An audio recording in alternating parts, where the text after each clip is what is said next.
To do today is I'm gonna finish a lot of my projects I was gonna finish last week, but things happen and things are all over the place. But now this week we have a full plan of what we're gonna do for the stream. Number one, today we're gonna finish in projects that we've been working on for like the past couple of weeks and hopefully start some new stuff. And number two, tomorrow we're gonna work on the community drawing. We're gonna finish that up, and I'm gonna announce what's the next community drawing is gonna be. But you guys can all officially start from today to be added into the new community drawing. And also you will also be added into this one too. So you guys will be added into both of them if you haven't been added into this community drawing, the theater one. But yeah, that'll be tomorrow. And then Thursday we'll be working on the Hello Kitty painting. I'll be prepping it a little bit tomorrow, and then I'll be prepping it more on Thursday. And then Thursday we'll paint it and hopefully finish it by the weekend, so I can send it off to the person who's been waiting very patient. So I really appreciate them waiting patiently. And then yeah, so like yeah, after I'm done streaming today, I got a lot of things already like done. The shorts are done. I'm working on finishing my taxes. I started a little bit yesterday. I'm gonna finish them tonight. It shouldn't take me that long because the place that I do it, they already have my stuff saved. I just have to update some numbers and stuff like that. So it's like it's not like crazy. But yeah, let's just get started. Like I said, there's a lot of stuff happening throughout the weekend. I'm like, damn, dude, there's just a lot of things that happen throughout the weekend, guys. It's been crazy. Like crazy. Like the Sykkuno stuff. Turns out he's a fuck boy, you know what I mean? Like he's an asshole. He was cheating like crazy. And he was I guess he was just a sex addict, all right? He was a sex addict. That's what kind of looks like. And then the call outs of him, got muddied all the waters because the way it came out was kind of like the girls were more like side girls and stuff like that, and then they were not serious relationship. So he played them all, and that's really fucked up. But other than that, it's like, yeah, they got fucking played. It's just crazy. Like I did not expect that. But yeah, they got played. It is what it is. Like, and hopefully they could just move on with their life and do their thing at this point.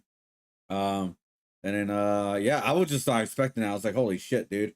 I was just like, what the fuck, dude? It's like, I mean, I always said this. Like one thing for sure is like that it does make me feel a little bit validated in some ways.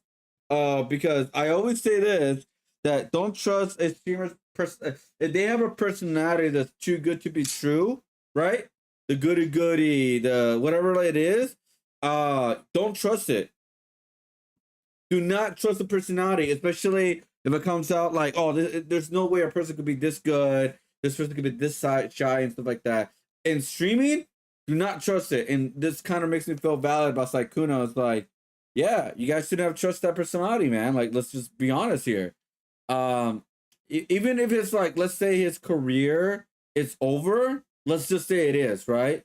Which I'm gonna be honest, I don't think so, because I've never seen anybody's career go like maybe like people don't watch him as much anymore, right? Right? People don't watch him as much. But he will always have an audience to watch him, and he probably gonna get another audience if he wants to like dive into that audience. You know what I mean? So yeah, I mean it's crazy. It is fucking crazy. We'll see what's gonna happen. But anyways, welcome everybody to the stream. Well, it's JonnyboiG. Today we're gonna try to finish off some projects like the Street Fighter to our art print. All right, I'm working on an art print for you guys. So yeah, right now what we're doing is we're making all the lettering, the new challengers, hyper fighters, stuff like that, fitting the artwork that you saw in the video game covers. So that's what we're doing right now. After this, guys, we're gonna work on some other stuff that we have like in the back burner. Because we have a lot of projects, guys, a lot of projects in the back burner. Like you have the character select stickers, you have the Sub-Zero stickers, you have the little stickers to do as well. We have Predator versus like the horror universe, like I didn't mean horror, I mean horror, which I started it and never finished it. This is how it looks like right now. It looks very basic. So there's a lot of work needs to be done for this art piece. As you can see, like my art needs a lot more time and effort, or like when it comes to like shading and stuff like that, guys. So like it will turn out like this, guys. And the reason why it's like kind of more simplistic art style like this, because there's so many characters that I don't want to go too crazy with it the way I kind of set this up, like kind of like little posters and stuff like that. So that's why this looks like that, guys. It doesn't look like it doesn't look what's the word I'm looking for? It doesn't look like extremely like crazy. But hopefully once I add the detail, once I add like the other stuff around it, things will look a lot better and stuff like that. So yeah, let's just start working on this, guys. And yeah, let's finish this project right here, guys. Let's finish this project right here, and then we'll start working on some other projects soon. Because we really need to start working on projects, guys. Because I am extremely backed up. I gotta finish all the sticker designs by this month. That's like our main focus for this month, guys. It's gonna be the sticker designs. The reason why, or for us of this month, is the reason why is because I gotta order those stickers and I gotta get them printed. And the sooner I print them, the less time I gotta wait. The one thing it does suck though is that I didn't have time to work on a mousepad design, which I really wanted to put out a mousepad design, at least in this case, but looks like that is not gonna happen, sadly. But I got some really good news though. Next month, hopefully everything works out. I'll be ordering a couple of what do you call it? Binders, like trading card binders. And I'll be custom painting those. So I'm super excited to do those. So keep a lookout. But speaking of trading card, guys, you guys remember that I wanted to buy an Usopp card because I thought the artwork was like really cool. Well, it looks like I'm no longer gonna buy it. The reason why I'm no longer gonna buy it is because, well, I don't know. I guess it was this YouTuber. I don't know. It was something that like they got promoted because that's what I saw online. That's how I found out about it. Yeah. So the card I wanted, right here, I was gonna get one because I love the artwork. Right? Yeah. It went back all the way up where it was. I'm like, bro, it went even higher. Are you serious? I was gonna buy it like around 17, 15 bucks, but they all like triple the price now, dude. It's like, are you kidding me, man? So if I bought it last week, this card would have been a $50 card. I was, oh, bro, you guys already saw it. I was gonna buy this. So now I'm like, oh, that means like is other card like this one is somewhat similar. I think went up just a little bit. I think it was around 25 to 1 to 31. And then this one right here. It looks like some cards right now are just gonna up in value right now, and it really sucks. I believe this one here was cheaper too, and it went up like crazy. Yeah, like it was around 22, and then when I was looking at it, it was at what was it? Actually, it was higher actually. Yeah, it went down a little bit. Never mind. It went. It's like, yeah, like yeah. But anyways, I'm not buying these at all. I was gonna get the Usopp one, but not anymore. Not anymore, guys. Not anymore. Because it's just crazy how much it costs, dude. It's just crazy. Anyways, by the way, guys, I got lucky enough to get into the Pokemon trading Pokemon Center, guys. I got a booster, not a booster. I was gonna get I could have bought a booster box and 2 ETBs and stuff like that. I could make a lot of profit. I decided not to do that. I just bought 1 ETB because I've been spending way too much money right now. But the reason why I decided to buy it is because I got lucky enough to get it in. And not only that, it is a Pokemon Center ETB. So that means if I decide to sell the ETB of the Pokemon Center version, I could sell it for a big profit or trade in something I want in the future. And stuff like that. So I was like, okay, yeah, I'll just do it. It's like F it. But that's why I'm like, guys, I've been selling a lot of stuff. Like I've been selling stuff again for my eBay. I'm about to sell some stuff again for Batman, my absolute Batman comics, the extra copies I got. I'm about to sell those right now. And then I sold my Piccolo figure recently. The reason why I sold that one is because to purchase the Diamond Goku instead. They're almost similar price. I think I just had to pay like 15 bucks, which is great. And then I'm selling like other things that I just don't want no more. I just like selling those things out. Like the Pokemon, the Dragon Ball pop up, I'm selling for a lot more cheaper just to make some extra money. And then to make up for the EBT for the Pokemon Center. And not only that, there is something else coming in, which is the Spider-Man figure. Yeah, for the SR figure. So I forgot all about that. I pre-ordered like a year ago, guys. So I legit just forgot all about that. So I need to sell something to make up for that. If I don't, I have to cancel it. Because I'm like literally at my brink of like me spending too much money. Because as of right now, after everything I sold, I spent about 20 bucks, $20 to $30. That is a lot for me right now, guys, because I'm focusing on other things right now, and I'm not trying to buy stuff on collectibles and stuff like that. I don't want to spend my money on that kind of stuff. So if I don't sell things I'm looking to sell, then that means I have to like just cancel the order. It's not a big deal. It's like it's just a want, guys. It's not a need, it's a want. Um, but yeah, like I said, like I said, guys, I'm doing everything I can to make my hobby pay for itself. You know. But yeah, guys, there's some crazy stuff happening. I actually also I pre-order from Amazon, Japan, guys. Yeah, I order from Amazon Japan. If you guys don't know, Amazon Japan released the magazine for the One Piece card, and this is a leader card too, which is like a little bit extra bigger deal. You need a Japan account, which, by the way, guys, they do have some products that ships to the U.S. This right here was a product that ships to the U.S. Luckily, you got to spend about $20+ to buy to get a ship. But if I'm being honest, guys, if you just buy like a second copy, you can sell a second copy to make almost all your money back or a little extra profit. Mostly all your money back. I got 3 just in case. No, I got all 5. Hold up. Hold up. There we go. Oh, sorry. Let's see if I can do this off stream.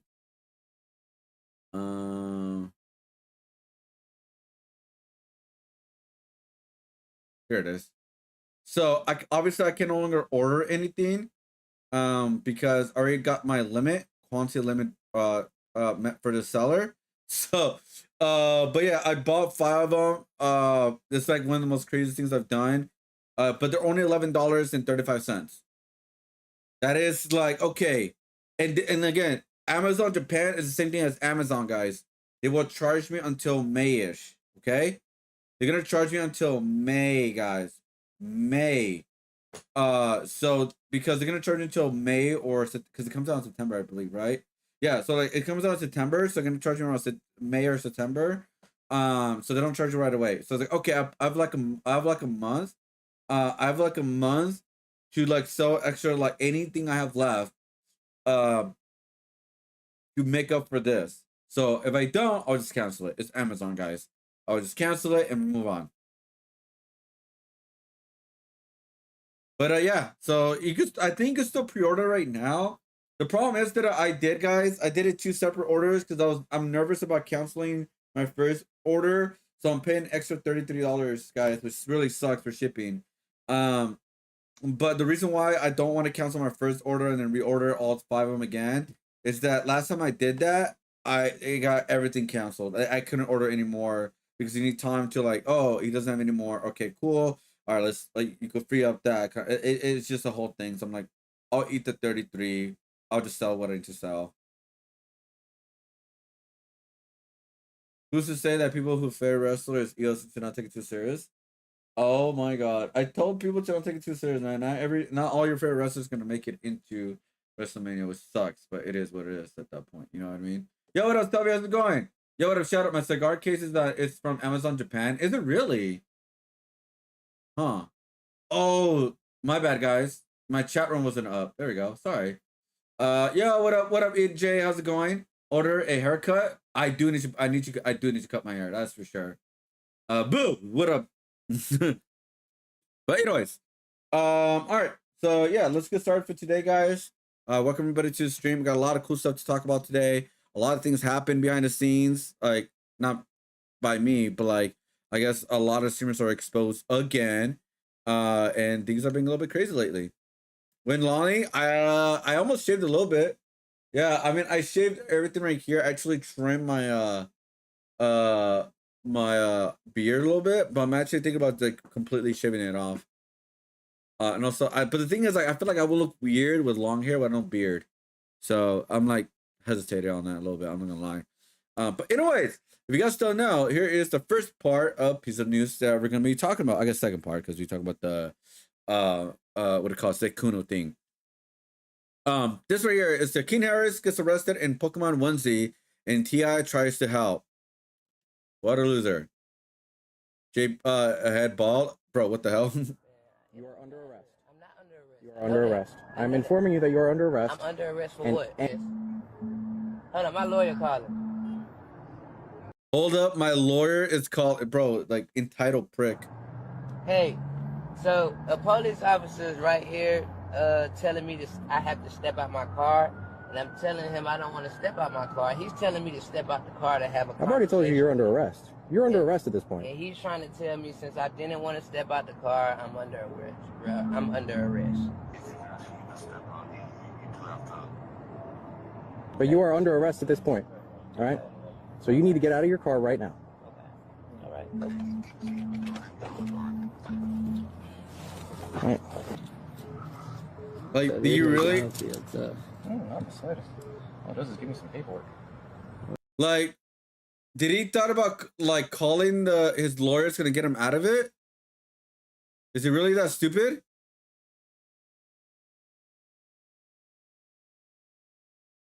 And wears shorts and long socks? Wait, tell me like a goddamn cholo or what? Oh, be a little cholito? All right, so Right, good to do is get out the car. Sign your paperwork. You want me to get out my car to talk to me about what? There's nothing to talk about. This is not your car. You're absolutely flying down the road at 70 miles an hour in a 45. There's Never had a police Also tell me to step out the car to ask simple questions. Well, there's Never. a firearm within like 2 feet of both of our faces. Yeah, I'm gonna have It's you in step out front of of the car. you. It's in front of you. Yeah. What are you talking about? Well, Not just that, you have an open THC container in the center console. Okay. Oh. All right. Who do you want to pick up the car and the gun? I gotta be they there in 30 should've minutes told or that. less. They should have told What that happened at bitch. home with y'all? What y'all so upset for? All right. Who are we calling? Okay. We are over at 7050 Jimmy Carter Just Boulevard. tell them American Deli. Do you know about how long it'll American take you Deli. to get over here? American Deli. There's a lot of us. American Deli. 7050. American Jimmy Deli. Carter. 7050 Jimmy Alright, Carter now Boulevard. hang my phone up and lock my phone. All right. Hang my All right. phone About up how and long lock will it my be shit. for you to get here? Hang it up and lock. Bro, they should fucking tow that bitch. Like, you're gonna be at like a little bitch? I'm towing this bitch now. Fuck you. Hang it up and lock. See you then. Hang it up and lock. Alright, now let go. Yes, sir. He's trying to be tough, wearing a fucking onesie, dude. King Harris is trying to act tough with a fucking Pikachu onesie. Bro, I have a Pikachu hat right now. I will not try to act tough with my Pikachu hat on. All right? This guy is dumb. Hey, how's it going? Yeah, my son detained. Yes, sir. He's currently under arrest for obstruction, Okay. as well as a variety of other traffic charges. Yeah, he was caught doing 70 in a 45. He was instructed to step out of the vehicle because there was a firearm on the dashboard, and we wanted to separate him from that, and he refused. Did he express his fear for safety? We have What? we got to be safe too. He's right there with John. Right? Understood. Yeah, I don't know. Okay. Did he expect his spirit for get the fuck out of here, T.I., you fucking bitch. You fucking asshole. So there's absolutely no way to resolve this. No! He was told multiple times that he needed to get out of the vehicle. He was even told that, according to Supreme Court case law, he is required to exit a vehicle when he is requested to do so by a law enforcement officer. Pennsylvania versus Mims. He stated that, he doesn't have to, he doesn't want to. He was informed that he was under arrest at the time. He was still continuing to refuse to exit the vehicle. And it wasn't until his lawyers called him back and said, you need to get out of the car right now. When he got out of the car, was placed under arrest. Fuck, bro, he's like, did he fear for his life? Get the fuck out of here, T.I., you fucking bitch. Oh, man, I can't wait for a 50 cent decline on your ass, dude. His lawyer could, like, bail him out, right? Like, you could see, like, the batch cam video I was gonna go watch today. Why not? Reverse psychology. Wait, what? Wait. You can see the badge cam video as someone watched it? What video? What did he watch? Like, nah, T.I., nah, dude. I get he's your son, but don't be a bitch like that, dude. Don't be a bitch like that. Nah, your son was being an asshole, and he's dealing with the consequences. It's like, I don't understand. You know? Like, don't be a bitch. Like, I don't get it. I'm downloading all the logos right now, guys, for like the I get the colors for each of these things. The anniversary edition.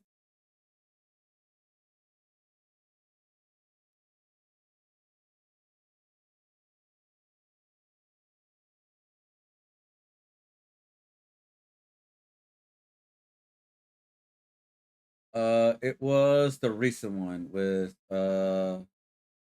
yeah, the 30th anniversary edition, pretty much. Should I put 30th anniversary, guys? Not the anniversary edition, because there's 2 collections of that. I think we just do the recent one, right? Yeah, we should do the recent one, that game. And then the last one was HD remix, right? Yeah. Look, guys, sorry.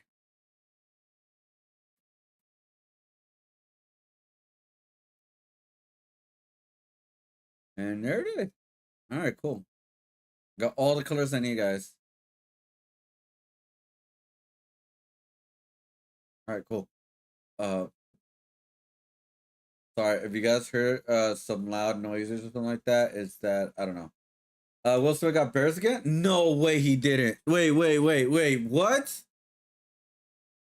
Will Smith got bears again for what? After going upstairs. What? There she is. Now you're in the box. Finally, bro, got it. Entitled. Yeah, I mean, we got to think about. Yeah. Was I watching this? No, I was. No, wait, what? Are you the right video?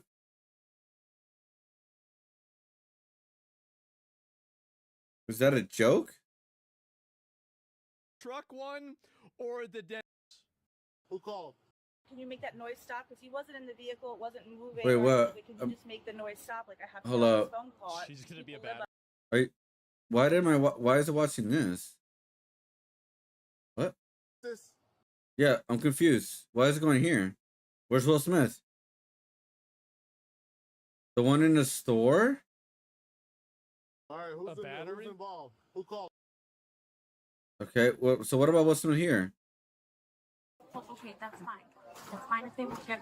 Okay, then leave. Where's the store? They don't have to hold it close for you. You have the timestamp for it? Isn't it crazy that these people, like, as I said, it's like the police or adult daycare. Okay. How are you having a crash out in the cubby hole of fucking Ross because you weren't able to get a discount? Like, I mean, how bad does it have to be for you to reach this point in your life? Yeah, I'm confused. So you have the timestamp for this, or yeah, what's the timestamp? Like, I'm like, it's like 37 minutes. You know how freaking he talks a lot. Like, I'm confused. This is the video.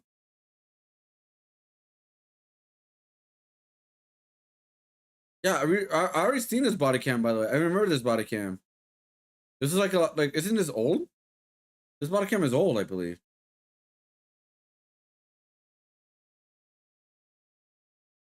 I'm confused.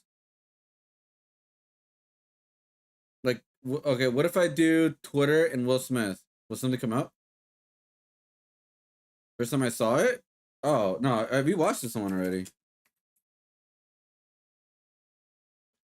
Oh, I put Mitch. Oh my god.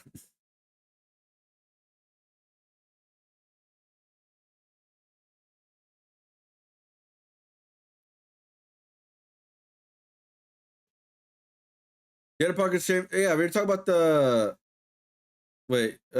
shames Will Smith for slapping Chris Rock. Yeah, that was like, no, that's nothing.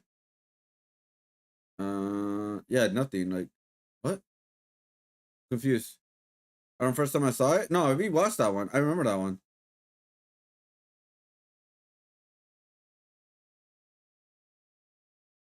Am I missing something, dude?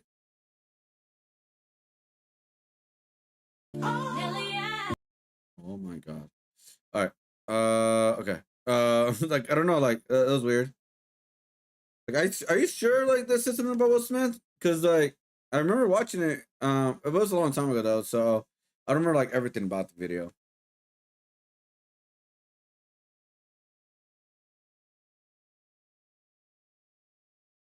Not this video, by the way. Like the cam video.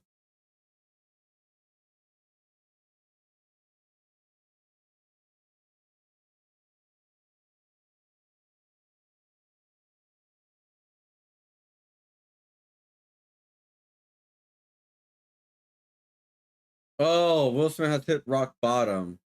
Will Smith's wife is going viral, humiliating the poor dude again? No, not again. Now, mind you, Will and I were not together. We hadn't been together. 2016. What does she write a book about how she cheated on her husband? I decided I'm gonna take myself to the table, and Will's not ready. He's not ready, and I'm like, so I'm like, well, I'm gonna have to speak my truth. And you know, whatever comes after this is gonna be the most top quality, certified bullshit that you can even imagine. But I'm also gonna protect you. So if I gotta look like the adulterous wife to make sure you're good, I'm gonna do it. What? Yeah. Leave it to somebody like this to What? cheat on your fucking husband and He then did to it. go and write a book about it, go on a book tour, and then talk about how you took accountability for cheating and you were the one that's carrying the cross. Oh, true. I got in my martyrdom back. You're a martyr. And what that is for me is I hadn't quite learned how to love myself. Right. And not Oh my leave God. myself on the side Oh of the road. my God. And in that moment, Dude, this is some whole logic that, like, I mean, this is crazy. We all remember this. Oh. Keep my wife's name out your fucking mouth! Wait, so now she's shitting on him for it. What is going on right keep now? my wife's name out of your Yes. mouth. You became Jesus. the bad guy. Look what Jada made him do. Dude. Jada rolled her dude. eyes, and look what he did. He ran up there and hit Chris. Yeah. Poor Will. The adulterous wife forced him to go to the table and Bro. sit there, you know what I mean? And now look at what she's done. She has the power with an eye roll Isn't to it make him go up and slap somebody on stage. Isn't it crazy how Wow. much one person can totally ruin your life? All the reports would come out that me and Will were getting a divorce. And Chris he thought that we were getting a divorce. So he called me and he was like, hey, you know, basically he was like, I'd love to take you out. And I was like, what do you mean? He was like, well, aren't you and Will getting a divorce? And I was like, no. So let me put this out there, right? Honestly, this makes me understand Will Smith a lot more. This dude is in your wife's DMs on a regular basis. It's like, you know, oh, it's that time of the year. Look who's calling. It's Chris. And he's trying to hook up with your wife constantly. I bet she probably brought that up to him to make him feel insecure. Now I'm in this embarrassing situation. Crazy, bro. Like, Oh, this have you guys is seen this? Like, wait, this is 4 nuts. years I ago? just watched. Would you say she has been instrumental in you and I redefining our relationship? I would say don't just start filming me without asking me Oh my goodness. if you could film me. Astaire, come help us again, please. I'm still dealing with foolishness. Because she don't just... Would you say that she helped us heal the hurts that we caused between one another? My social media presence is my bread and butter, okay? So you can't just use me for social media and not, you know, don't just start rolling. I'm standing in my house. Don't just start rolling. Please watch Astaire at the red table because she's helped us a lot. Can't you tell? I think you need to say clearly what happened. As far as what? You and I decided we were going to take our space, and what happened? An entanglement? Yes. Jesus. Yes. A relationship. Yes, it was a relationship. You and I were also going through a process of healing in a much different manner. And it all started with... It's healing. So fucking weird. Confirms past relationship. Yeah, she hooked up with her son's friend, right? So are y'all living together? It's just this beautiful connection. We will. Look at that. Not right now. Dude. But you will. Yeah. Oh, yeah. That's... Why do you say that with such Clarity. Because that's what it's going to be. That's where it's headed. Why is it doing that? both are on that page? That poor guy. And you know, but right now I really do enjoy my space. Yeah. When you imagine your life back together, because I'm sure you've seen it, how does that look to Dude. you? We don't know yet.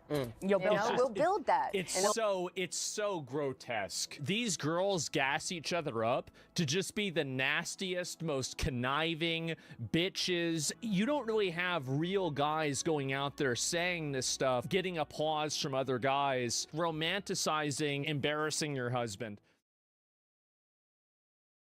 Bro. So she came out with a book. When you think of Shut up, Dotto. So she came with a book out saying that it was like delusion. Like Will Smith was delusional. Damn, dude. Like, this is insane, dude. Like, what the fuck?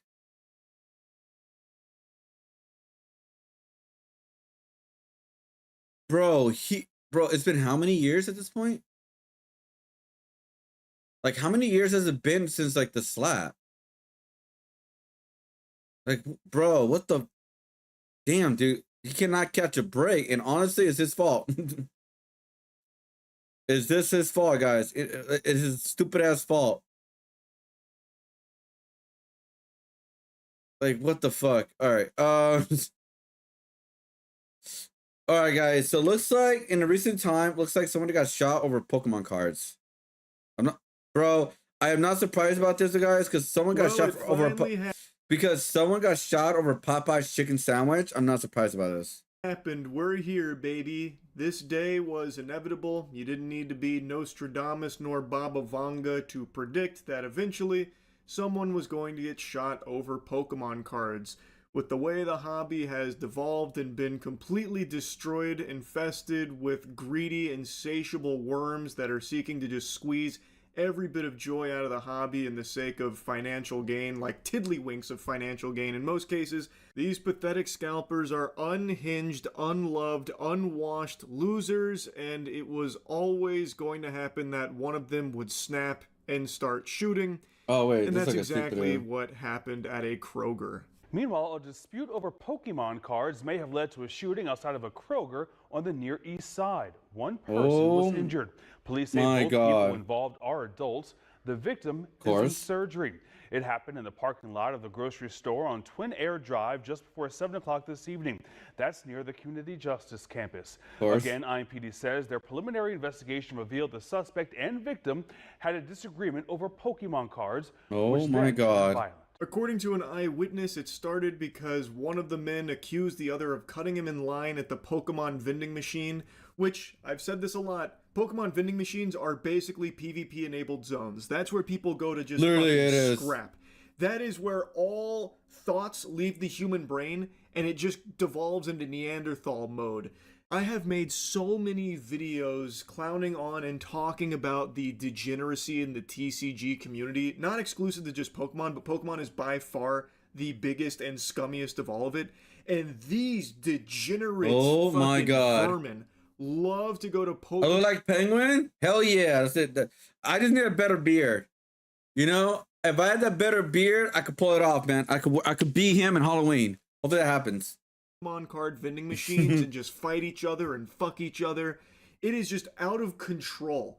Like, I imagine not too far into the future, Pokemon card vending machines will just be banned because it is constantly just a source of problems. People like glitching the machines and then starting fights with each other, causing a big ruckus and a commotion for all the normal people in the store and the staff. I bet stores will start electing not to put those in their establishment because it's dangerous. I mean, quite frankly, if it does turn out to be an argument over the Pokemon cards, yes, I think it's totally ridiculous. I'm not a collector of them. I understand that, you know, there are some that are very expensive, but just like I said, we were told an argument. The suspect is in custody, and IMPD says that there is no ongoing risk to the public. No one else in that parking lot. Shit, he is missing out on the new set, though. Let's go! I got the new set, guys. I got lucky. I got into the Pokemon Center. I got my EBT, and that's it. I don't want to buy a booster box. I feel like that's ridiculous for me. But I got one, guys, and he missed out. Haha, piss on that Pokemon cards. You know, I'm just kidding. If I do that, I will get jumped. I'm just kidding. No, why? It's just Pokemon cards, dude. Like, here's the thing with the machines, man. The machine's gotten so bad, by the way, in the grocery store that I live by. They like haven't shut down almost all the time now. That means they don't allow them to do glitches or anything like that anymore. Pokemon cards is live. Like, they have them like always in maintenance and stuff. And I asked them, oh, how come you have them? It's because people keep trying to break the machine and all that, and it's got them annoying. And so I asked the person, like, oh, because I know the person now. I've been doing deliveries there and all that. So like, I asked him, hey, do you think like if there are cars there, can you hold them off for me? And he was like, yeah. So there you go. So I got it in, guys. But I'm only gonna buy one thing though. I never buy multiple things because I'm trying to get Ascending Heroes, but that's about it. I could trade the Ascending Heroes box for an alternate art Dragonite.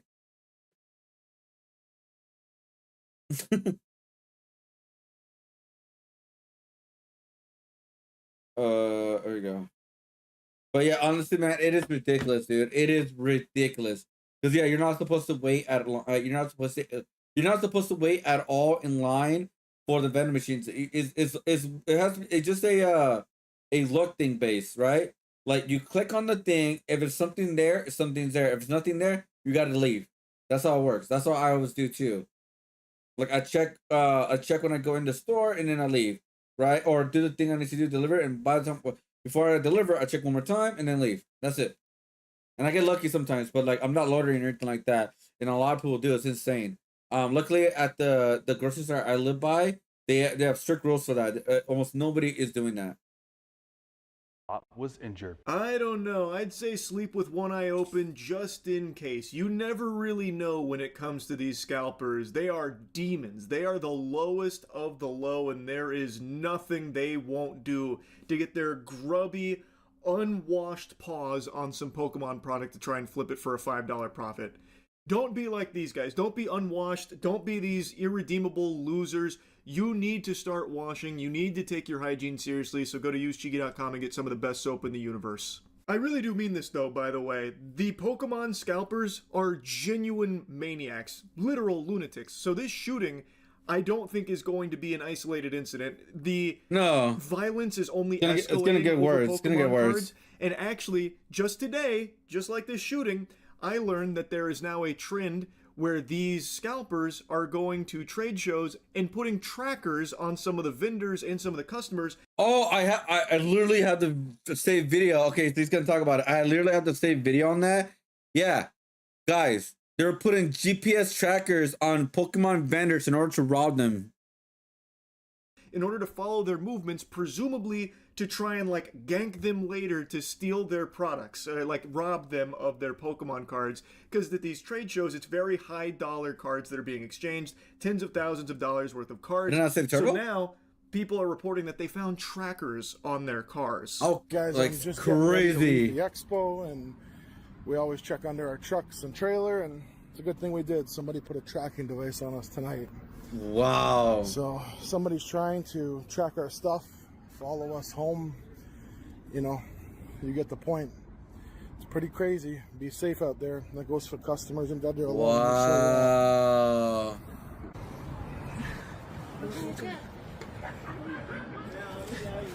That's crazy.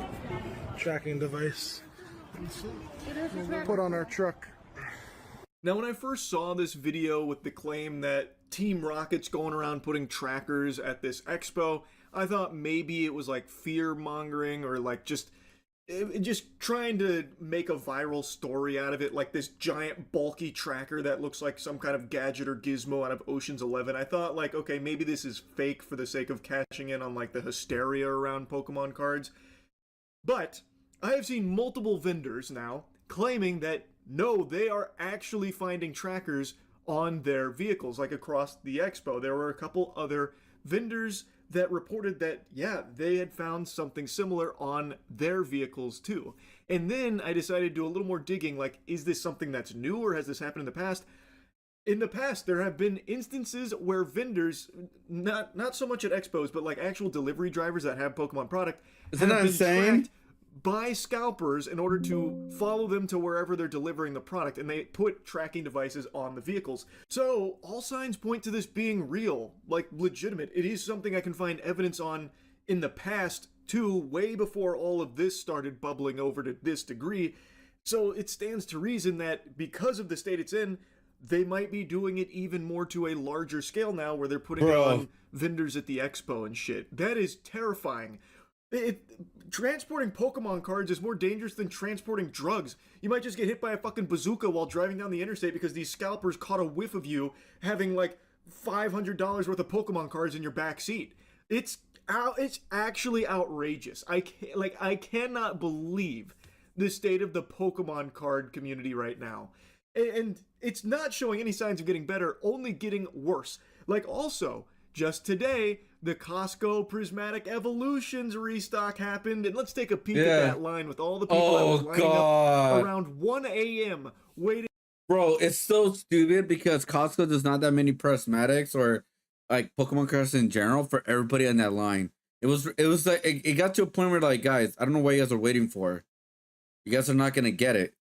Like, what is the point of you waiting at this mark? You know, that makes zero sense to me. Tons and tons of hours for opening for the chance, not even the guarantee, the chance of getting their hands on some Prismatic Evolutions Pokemon product. Look at this diabolical line. This shit is going over to the next county. The line for GTA 5 Midnight Release wasn't this long. This shit's longer than Disney World lines.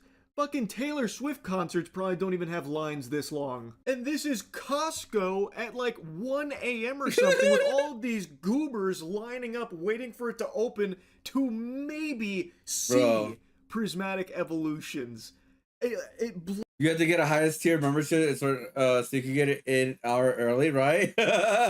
Yo, what up, Lily? How's it going? Cool, John. Thank you. Appreciate it. How's it going? Mind, it's so pathetic. Are you waiting for lines at cards? And not a single child in sight there, unsurprisingly, because what kid is going to be getting up at 1 a.m. to go wait in line for 8 hours before open to go maybe get some Pokemon cards?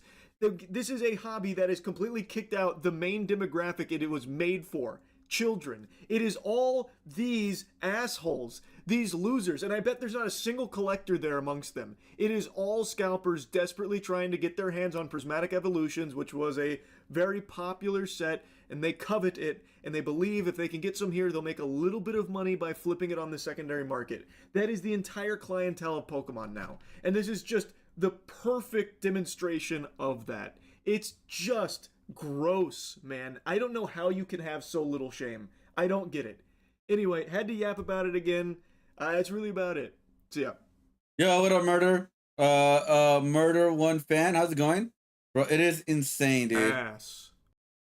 Like, it is insane how bad people... Bro, someone got shot over Pokemon cards. Just think about that, guys. Just think about that.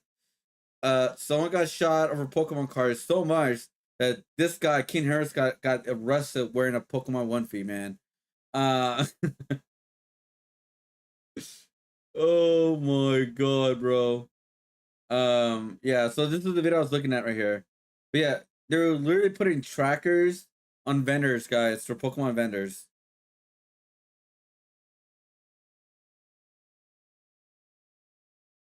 It's insane, man. It is utterly fucking insane, dude.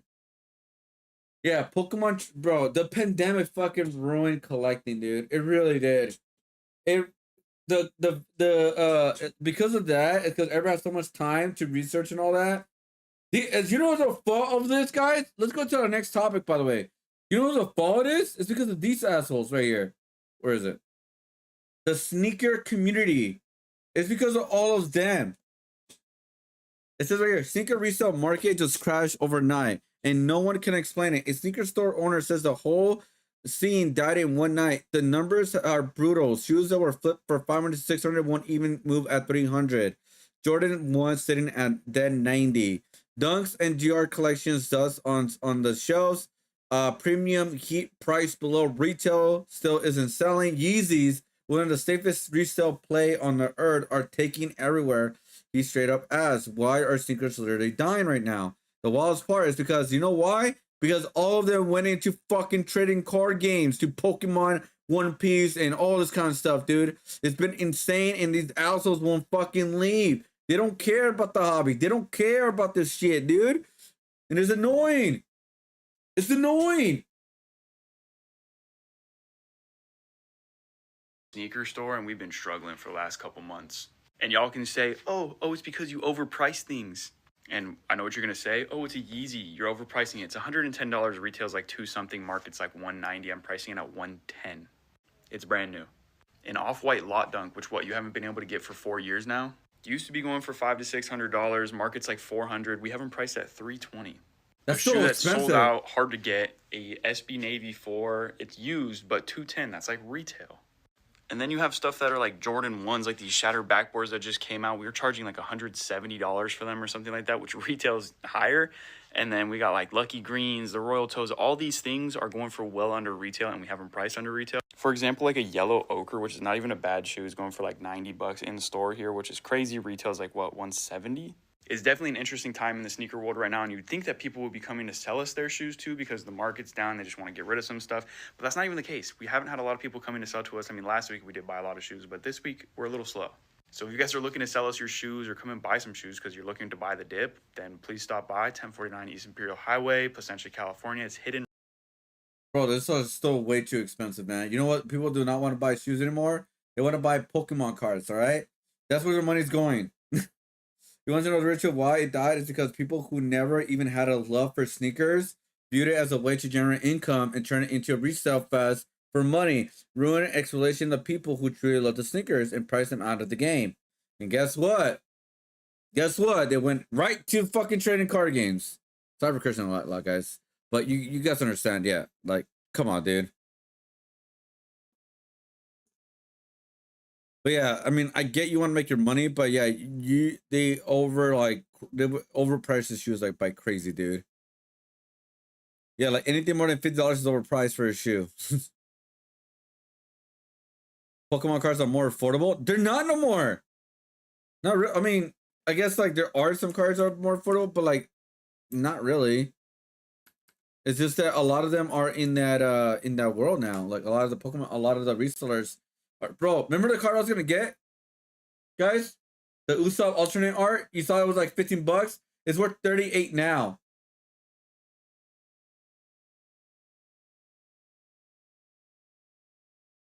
I was gonna get this when it was at 12 to like 15 bucks, dude. Remember I was talking about it? I was gonna buy it. I just didn't want to like buy right away because like I'll buy it when I get a chance. Motherfucker, this jumped over to $40 overnight. I'm like, what the fuck, dude? Like, bro, it was literally 16, 17 around April 7, whatever, and then it just jumped up to like 40 bucks because a fucking YouTuber or something said something or something. I don't know.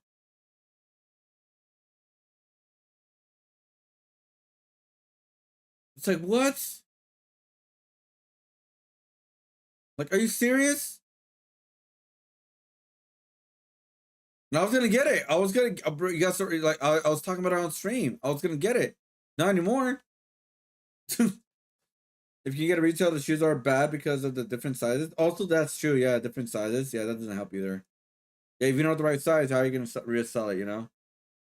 But yeah, that is gone. But then Perfect Order is actually affordable right now because you know why, guys? Perfect Order is very expensive, not that expensive. Because there's no Charizard, there's no Gengar, there's nothing like that.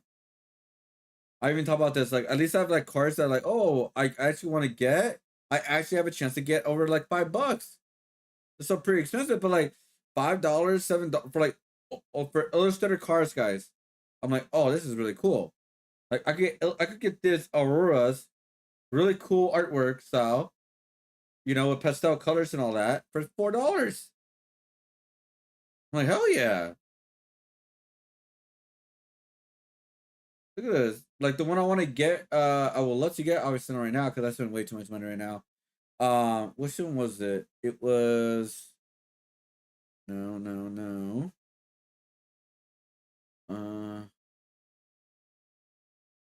This one right here, the sword one. I think this one was cool. For like very cheap too. It's because the reason why nobody wants this set, guys, the only reason why nobody wants this set is because there's no Charizard, there's no Blast, there's like none of like the quote unquote main ones. Oh, this one's cool too. Eradicate artwork. Oh, this one's really cool. And it went up in value? Oh, no, nothing too crazy though. But yeah, like this one's really cool. I like this one too. But yeah, I'll buy those, like the cheap ones. The reason why Authentic Heroes are very expensive, guys, is the biggest reason why is because there's no booster boxes. There's no like this is like the prismatic of this year is this Authentic Heroes. So is there anything I could afford? No. There's nothing I can afford on this set, really. Like, I love this one. Out of all of them, I really love the artwork. I love the colors on this one. But would I buy this? No. I will say this. At least this is way more affordable than any other car right now, man. Like, the main one I would love to get is this one. But no way in hell I'm paying $900 for this. This is a fucking PSI Pro. Okay? If anything, I may just buy it on Japanese. But even that's very expensive, right? Hold up. Is it? Because they're usually like less expensive. Okay, I don't know. But yeah, it's like no way in hell I'm paying that, right? No way in hell. That's not happening. So, but yeah, there is some cars I could afford later on. Like when you start going down, like it's crazy. Like let's see. The Maro's somewhat. I like this one. I like the artwork on this one. Looks really cool. Love the artwork on that one. It's $13. Not that bad. It's so overpriced in my opinion. And I feel like some of these will go down eventually. Like this one right here, the Scratch Bunny. I like this one a lot. It went down a little bit or a little bit up recently, but I like this one a lot because I like the colors in that one. So you guys already know I go for cards I like, right? Like the ones I could afford. And like, yeah, like this one here is really cool with the pink colors, right? With the desserts and all that. It didn't went up that much, like that high, so it's not that crazy.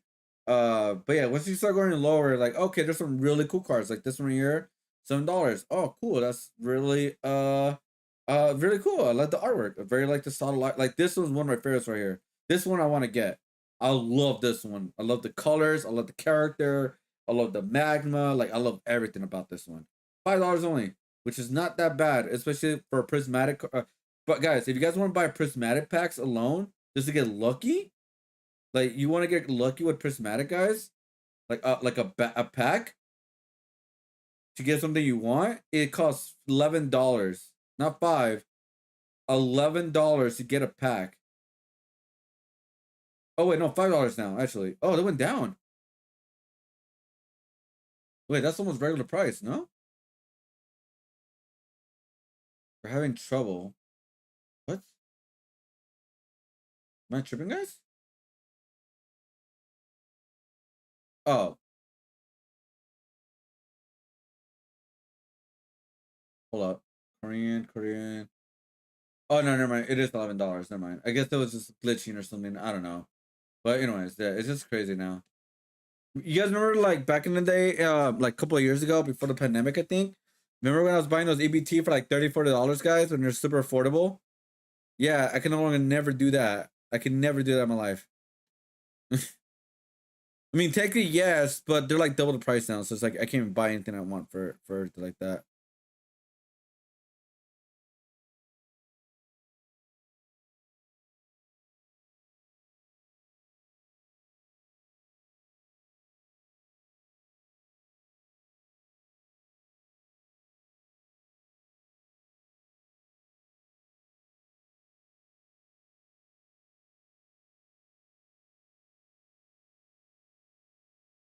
Oh, I love this artwork, by the way. I would never own this. Actually, no. I may get lucky. Because remember, guys, I got Chaos Rising EBT from Pokemon Center, and I believe those are worth a little bit more than the regular EBTs. So if I could just trade it at our show that I go to, like Anime Expo or one of those shows I do, let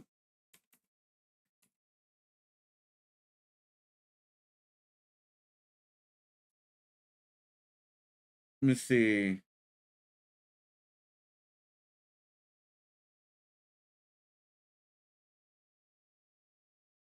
Yeah, so I got one for $60. It's fucking expensive. I was not gonna buy two. Like I was like, no, I'm not doing that. That's way too much. But looks like for one, we were buying for $230, guys. It's because this is the Pokemon Center version, guys.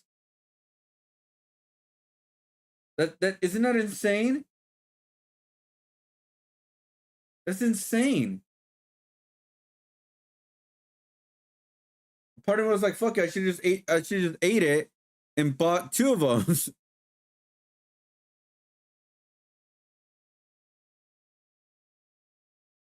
But yeah, it is insane. It like, bro, if I bought 2, I would have got all my money back if I sold 1. You know? Like, damn, that's crazy.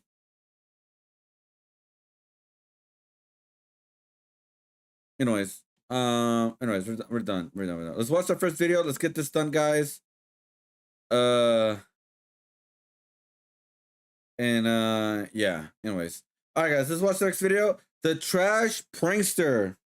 Poop and everything stinky. These were the ingredients chosen to create the perfect TikTok prankster. But Professor Goober accidentally added an extra ingredient to the concoction, chemical cringe. And thus, this loser was born. This is some complete trash, garbage, doo-doo that I just have to clown on this guy for. He should be ashamed. Yo, there's a guy chasing me. Where the fuck is he? No, where the fuck do you fuck my girl, bro? This gut buster is his bread and butter. He's done this exact prank numerous times. He really likes this one. It's his Kamehameha. This is his signature move here.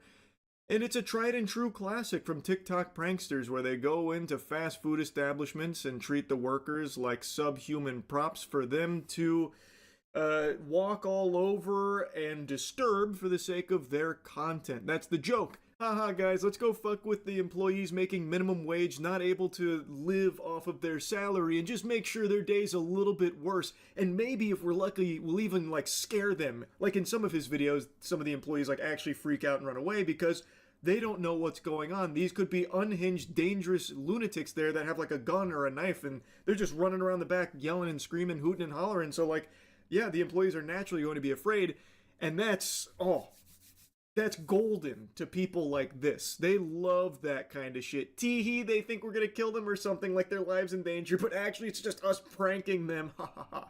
Oh yes, the cloud is gonna be so juicy. What's wrong with you? What's wrong with you? It's illegal? Of course it is.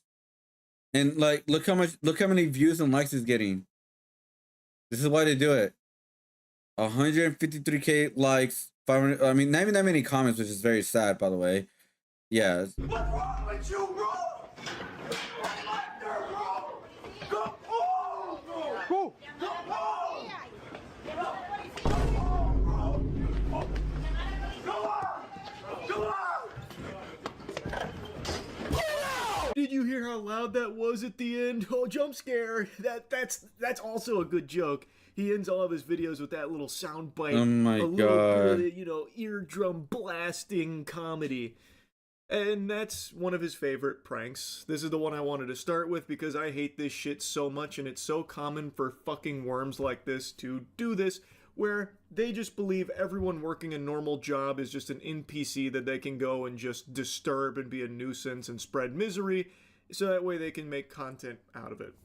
Now, typically, when I cover douchebags like this, I like to crop their name out. I do that because I don't want anyone to go harass them, and especially for pranksters, anyone that does trickle on over there is a net positive to them. They love that their name gets out there in any capacity whatsoever, no matter what it is. Even if it's getting shit and spit on, it doesn't matter. They are these shameless latrines, and they're more than willing to gobble all the piss and shit imaginable as long as it gets them attention. So I always like to make sure that the names aren't visible. In this guy's case, it's impossible because he's so proud of this vile garbage, this embarrassing trash, that he even watermarks the video itself. So you can see his name is Tyler. He puts his stamp of it. This is Tyler's work. Tyler made this shit-ass beat. Now, I want to make a special shout-out to Tyler's loser friends because I think they're actually even more pathetic than Tyler, and this is something I say a lot. The pranksters are awful, but their friends are even worse because they don't even get anything out of it. So this guy, who has to be the cuckold, by the way, the role that Tyler gives this shirtless guy in sunglasses is the cuckold who is chasing him around because Tyler fucked his girl. So not only is he playing the cuck in the video, but he is also a real life cuck because he does all of this and doesn't see a penny. Tyler at least makes a little bit of money off it, like a handful of doubloons. He's not like a big creator by any means, but he definitely does have some monetization here. So he gets something in return for it. But his friends don't. They are literally just there so Tyler can use them as his lackeys, his little sidekicks that actually willfully... Bro, oh, like imagine are doing it for free, dude. Hell no, dude. My cousin had a psycho ex that would call his work and talk about hang up every time they pick up the phone. She kept doing it until they called the police her and she got fined $2,000. Damn, bro. But here's the sad part about all this. They have evidence of them disturbing the business, doing something illegal. Why nobody arresting them at that point? You know what I mean? Like, why is there no arrest? Why is there no report at that point? Like, it's out there, so somebody report them. Like, can I do that? Like, can I report this prankster? Be like, hey guys, there's this video that's coming out. They did this at that business at your local area. Here it is, the social media. Please keep a lookout for him disturbing more businesses. And here it is. Like, why is nobody doing that? On purpose. Fuck, I'll do it. I'm on board. Of Tyler's bitch for no gain at all. Not even a mention in the description or in the video or anything. Not a link to them that I can find. Nothing. They just proudly be Tyler's bitch. Yo, he fucked my girl. Nah, it's none of that. It's none of that. Somebody's chasing. He's chasing me. Yo, he's chasing me. He's chasing me. Yo, what the fuck? Yo. Yo. What? Yo, nah, he fucked my girl. It's none of that. He fucked my girl, gang. He fucked my girl. Bro, he fucked my girl, gang. Bro, nah, I'm really on timing, bro. Like I said, he's done this one multiple times. He keeps taking encore performances that not a single soul is asking for outside of lobotomized children that are just so fucking brain rotted that they're doomed from the start. But I wanted to show you this one in particular because you can actually see the fear on the employees as these assholes are just rampaging through the back, like trashing the place. The employees are afraid. You can even hear one of them yell. Like, I imagine that has to be an extremely frightening situation. Like, you have no idea what's going on, and now all of a sudden, these two fucking douchebags are running through there yelling and screaming. Can you help you? Oh, what the fuck are you doing? I did not scan anything, sir. Yeah, you did. Yes, you fucking did. Yes, you did. Yeah, you did. Do you want to see my phone? Yeah, I do. Hey, yo. Hey, what? Hey, yo, what? Who the fuck are you to put your phone near my wife's phone? And I watched you when I was walking up. No, don't touch it. Stop doing this fucking thing, dude. This is my phone. And mind your business. You want to get in my face? You want to get in my face now? Yo, get out of here. Fucking bro, fucking noise, man. I would have just kept that phone. It's like my phone now. You're lucky I don't throw you. Get out of here. Go. Get out of here before you can't leave. Leave. It's such a shame. That's a top 10 saddest anime moments right there that Tyler didn't actually get his ass beat there. I really wish that guy had swung on him. Tyler is always so confident to do his pranks on elderly people or employees that are currently working, so that way there's less chance of him actually getting, you know, a bit of knuckle sandwiches being fed to him. But in this case, he did teeter on the edge and got pretty close. I have no doubt he was tinkling in his little britches. No matter how hard he tries to hide behind the gong sound effects, you can kind of hear the panic in his voice in the actual confrontation.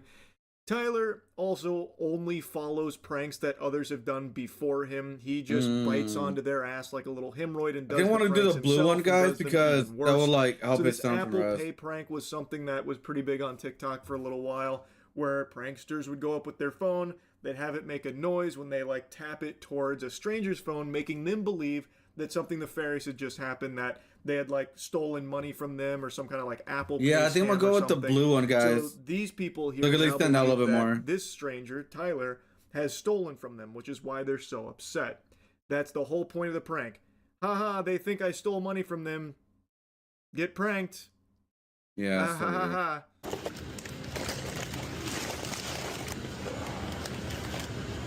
Think they like M&M's? I hate these fucking emojis too as well, by the way. When people post on Twitter and put emoji at the end, it's fucking annoying. 40 spot later.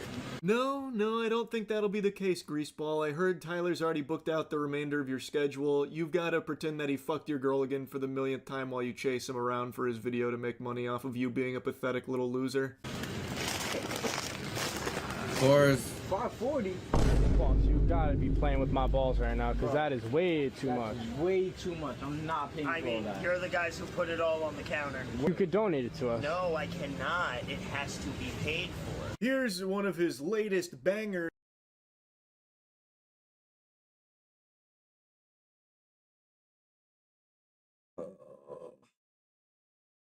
Why, dude? Bro, she just reported his account. You know what? I'm gonna do it right now. He grabs tons I'm that annoyed. I'm that annoyed.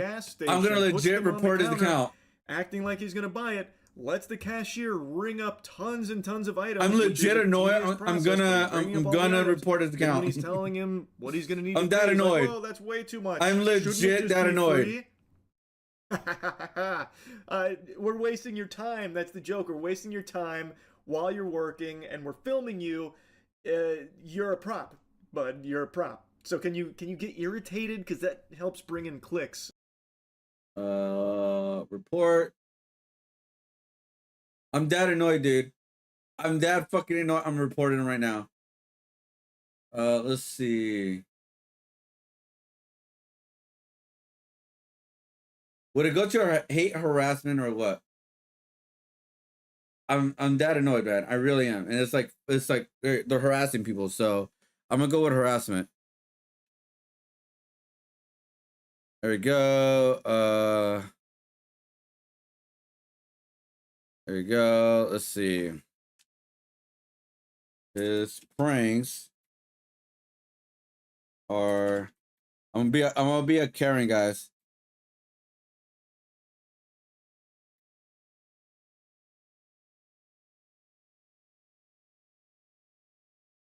All about, I was gonna write something else, but harassing people. There you go. If I spell harassing wrong, damn it. There you go. I put a double R by accident. His pranks are all about harassing people. There you go. I'm that annoyed. I'm legit so annoyed. I'm gonna fuck if I be a Karen. Like, we're annoying you. That's the joke. And then, when this is all over and we're not paying for this, obviously, then you get to go put all of these items back on the shelf. That's your job, bro. And we're making fun of you for it. We're making it worse for you. For our TikTok, dude. What I'm about to do to Bob? Do to Bob. Me and Hoyoyoy and erase the square. I don't give a fuck what the fuck that's supposed to mean, because it don't mean shit to me. $540 for what I've scanned. You still haven't scanned a good $200. This is the kind of shit a fucking preschooler fucking pulls. We're not getting this for free? No! Did anybody ever tell you you kind of cuss like a preschooler? Holy, Tyler with the venom. The quick comeback there from Tyler. I really like that the employee just says, I don't know what the fuck that's supposed to mean. This is like lame, like children shit that you're doing here. This is embarrassing. You should feel bad about yourself. But it just doesn't set in on Tyler or his brain dead sidekick there. Because the only thing that matters to them are these trash TikToks. The internet attention from TikTok pranks. And the employee is rightfully angry because he just spent this time ringing up the items. He knows they're not going to put it back on the shelves. They 1000% don't have the neurons activation to even think about that being something to do. So he knows he's going to have to go do that. He's annoyed, and he immediately recognizes that this is supposed to be some kind of prank at his expense, which makes him even more irritated. Tyler tries to make some whack-ass Doodle Bob reference that fell flat on its face, which is really upsetting because I love Doodle Bob references, and Tyler's out here ruining it. He's just torching it. He's just so unentertaining. He doesn't make me laugh. Everything he says is nails on a chalkboard. He is just so fucking cringe. I can cuss whoever the fuck I want. I'm 33, motherfucker. Unk.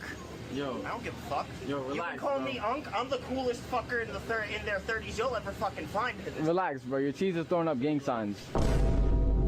Either get out or fucking buy it. What's the choice, motherfuckers? Seriously, I have a job to fucking do, and you are stopping it. I'm not paying for. Then get the fuck out! What the fuck don't you Fucking know understand? this I don't give dude. a fuck if it's an April Fool's prank. Get the fuck out! April Fools! I don't give a fuck! April Fools! Joe! April Fools! Get the fuck out, motherfucker! April Fools! Nice work, boys. You really got them. Everyone was giggling and spitting up on this one. Oh my You guys God. came together. You and your little goblin gremlins that follow you around came together and ensured that a normal guy working a normal job, a job he probably doesn't want to be at, you ensured he had a much worse day. You made it a lot more miserable. So that way you could film it for your TikTok. What a slam dunk, Tyler. Really impressive stuff. And I know Tyler, nor none of his little mosquitoes that follow him around, I know they don't have a job. I know that they're really banking on this whole fucking TikTok prankster career to be like their they could future. get fired. I truly hope it get a doesn't work job. out for them. I hope he ends up working this same job, and through some kind of karmic justice, he meets a Tyler himself that just makes his day fucking awful, just so he can see what that's like once. I think that'd be great. I don't know if that'll happen or not. I'm sure he probably has money from his parents. He seems like that kind of guy from everything I've seen. But anyway, he sucks. His friends suck. These pranks are trash. It's garbage. That's really about it. So yeah. Oh my god. Bro, I was so annoyed. I literally reported the TikToker of him harassing people. I was so annoyed by that, guys. I've never been that annoyed that I was like, you know what? I'm just gonna report them. Like, can you actually sue someone for that? For them to upload a video in a private establishment of them doing that kind of thing and putting you in the public in like TikTok just to embarrass you and stuff like that? Is that possible? I wish it is at that point.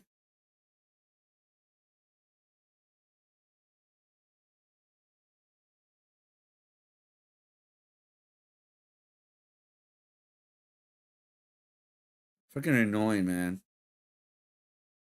It's just like fucking annoying, dude. By the way, good news about the prankster. I'm watching a lot of Penguin Zero right now. I'm sorry, guys. There's a lot of stuff that just came out. Johnny Somali is officially been sentenced. I wish it was more. I wish it was more, but he's gonna do a labor, so that's funny. Today is the big day. Johnny Somali's sentencing is about to be handed out. T-minus 1 hour as of me making this video, so I don't even know what the outcome is right now. So you're seeing me all kind of bubbly and excited because he could be facing many years in jail, which he rightfully deserves. It's still so fresh right now that I don't know the duration. According to people that were there, he wasn't like remorseful and actually seemed pretty optimistic. Okay, so sorry, Penguin Zero. This is nothing burger. I'm sorry. So pretty much, he's been sentenced to 6 months with prison labor, and he's a registered sex offender for 5 years in Korea. There's not a private establishment if it's open up. Holy crap! I'm delayed by a minute. Oh, yes, it is. What? Hold up. Is a 7-Eleven a private establishment?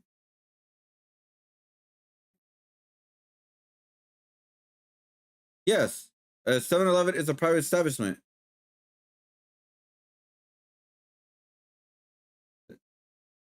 It's like Life in America. It's full Life in America. Is it really?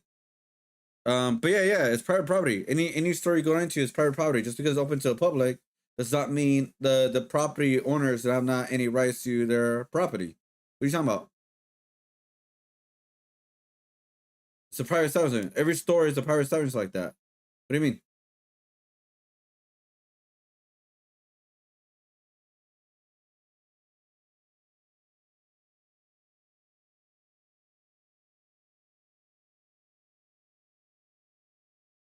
Oh yeah, but we're talking about two things at once. Sorry. Tell you to leave. I mean, you could tell you you could get arrested for trespassing too as well, or they can even go to the extra mile. Like this person is banned from all of these stores, which they could actually do that. I don't know how they can actually enforce it, but fully, but yeah.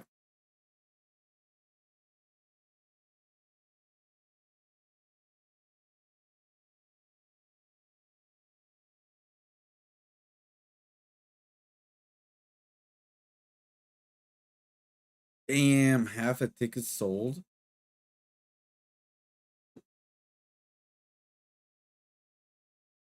They can't confiscate your footage? Really? Let's see. let's see.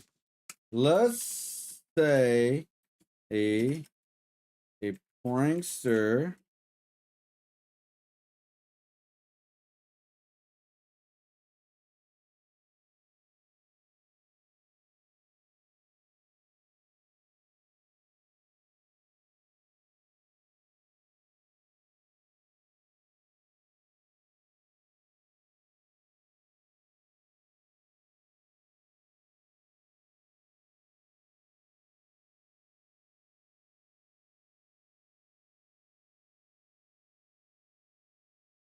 So let's see, if a prankster films you and uploads a video without your consent, whether you can successfully sue depends on largely on depth of reasonable expectation of privacy and how the video is used.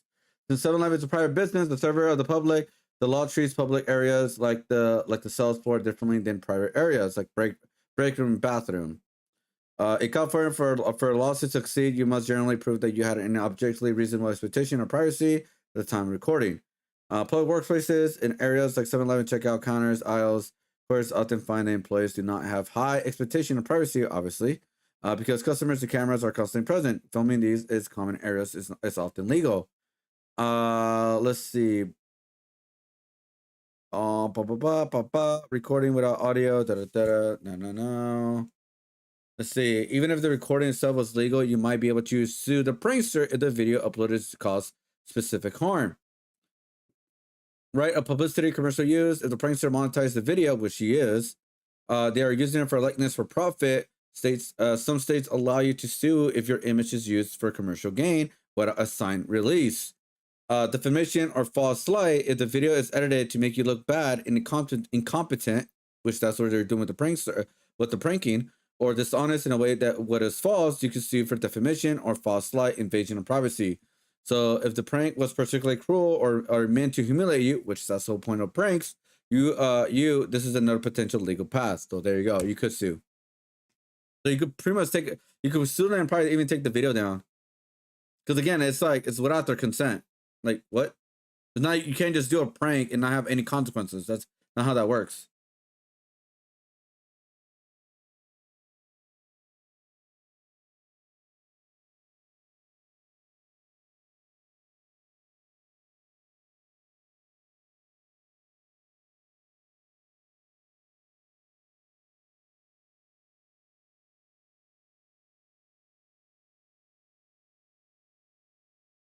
Let's see. But anyways, back to John Somali. He has been officially sentenced, guys. John Somali has been officially sentenced. He's doing 6 months he's doing 6 months in prison with labor, which I wish he got years. I wish he got years, guys, but he did not get years, sadly. He did not get years. Which sucks, but it is what it is. He got half a year though. Also, something just happened recently. It just literally popped up 4 hours ago. Hold on, guys.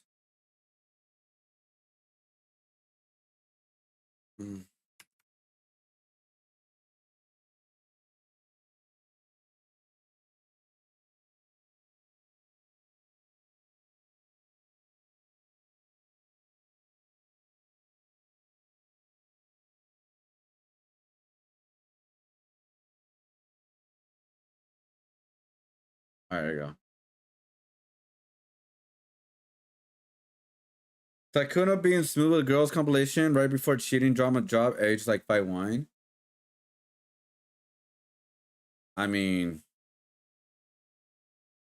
at your Discord and you saw you have some DMs from him and like 10 other guys. Not that anything's wrong with that. I support you. You have fun. Just be careful next time when you point your camera at your Discord and you you don't want to leak. Sorry for not streaming much lately. My XP bar has been low. And link the conversations with is okay. Oh my god. But you really are popular, huh?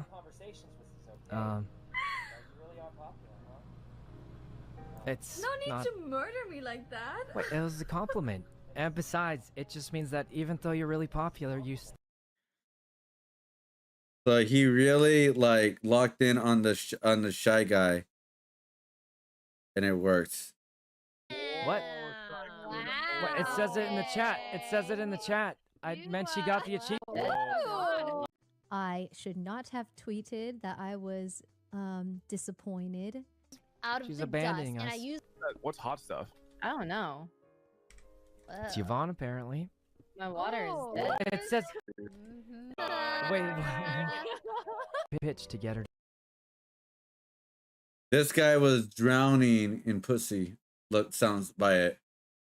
All right, he got with a lot of women.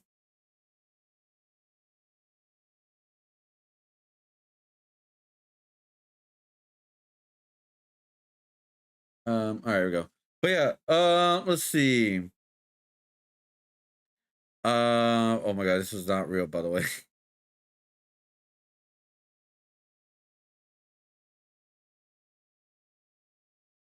Okay, we're good.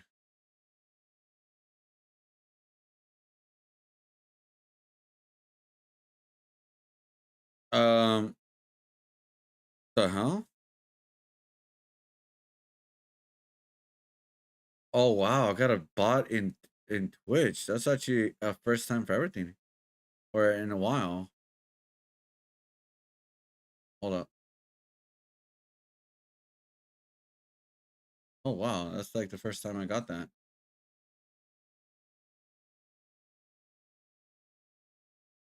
Wait, is my bot working? Is my chat room working for TikTok? I mean, for Kick? Look, guys, things are acting up right now. Okay, there we go. Yo, what up, Selvius? I think you said that a long time ago. My bad. I think like it was not working. What the? Okay. What is going on? Oh, guys, give me 1 sec. I need to buy that extra screen, honestly. Like soon, because it's like really annoying to do all this, but it's annoying. It's still doable, right? It's annoying, but still doable. Is the Popeyes pinto fries really worth it? No, it's not. It's like okay, but it's not.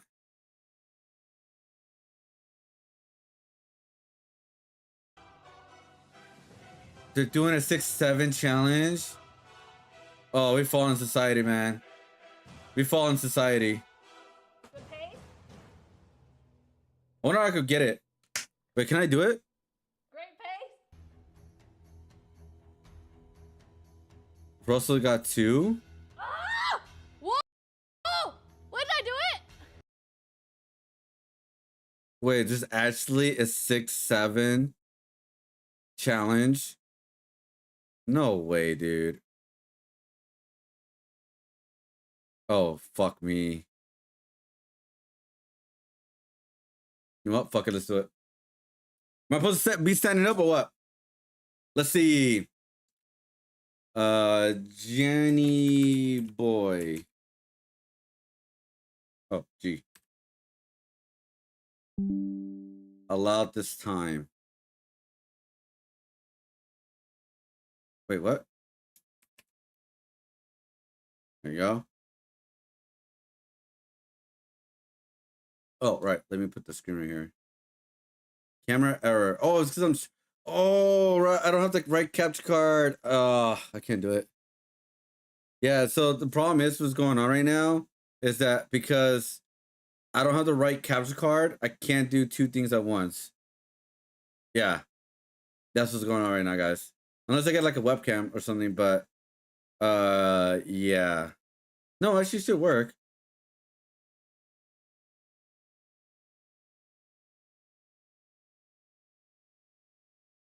Hold up. No, this is different. It's not the right cap. This is not a capture card. What do you mean? I said yes. Hold up.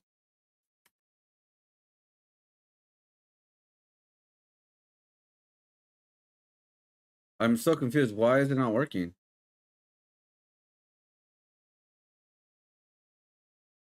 Let's try it on a different browser.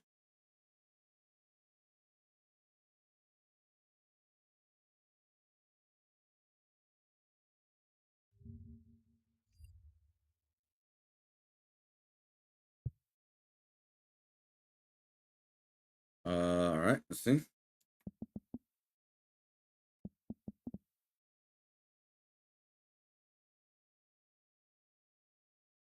Cannot access your camera. Please allow camera permissions. Try again.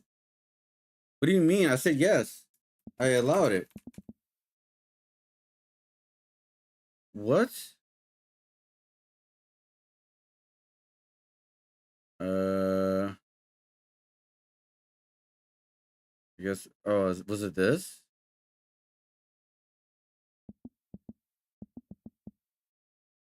Oh God.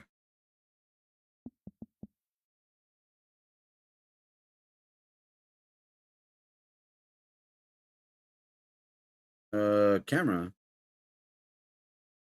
on. I'm confused. Why is it not on?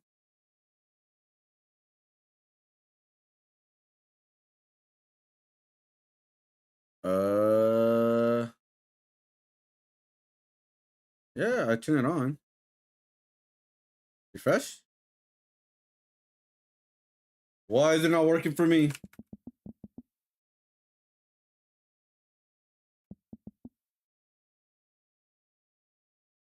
Couldn't access your. Please allow permissions. Try again. Bro, what do you mean? I allowed it, bro. I allowed it. I allowed it, bro.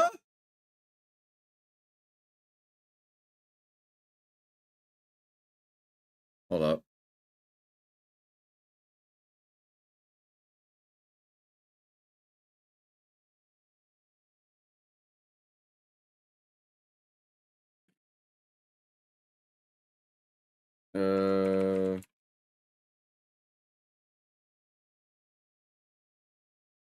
I hit allowed and it says camera error. Please allow permission to use. It's because I'm using it right now. I mean, that's obviously is the case. I mean, okay, you know what? All right, hold up. Hold up. Let me like take it down, right? Let me take down my my webcam and see what happens. I'm pretty sure that's the case. I'm pretty sure. Take it out. And then you do this.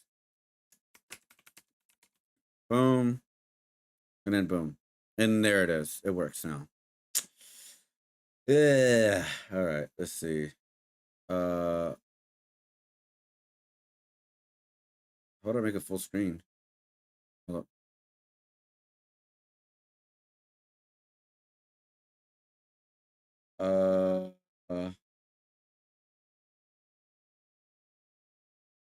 I guess I just had to do this then.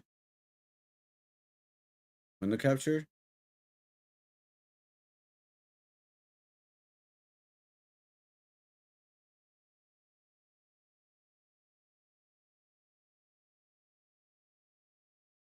I'm down to try it. Why not? Maybe Unk. That's all right. All right, let's see. Let's try it. Why not? Let's try it with my bones. Oh God. All right, let's try it. Let's see what's gonna happen. All right, here we go. So what am I supposed to do? I'm supposed to stand up, right? Fix camera a little bit. All right. You gotta go this, right? All right, let's do it. Go. Please wait before starting again. This short cooldown before the new runs can start. Okay. All right. You've been detected. All right, I'm detected. All right, I'm ready. Ready. Ready. Go. Hello. I'm detected. I mean, this camera does detect, guys. This camera does detect. Okay, that's like non. What? Please wait. There's a short cooldown. Wait, what's going on? It doesn't want to work on me now.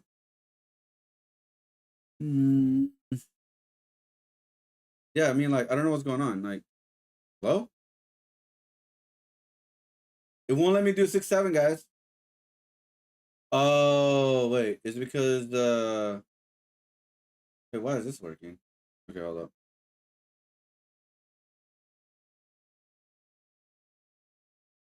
Picture mode? No. Are they like back up a little bit more or what? I'm right here. Detect me. This camera does detect, guys.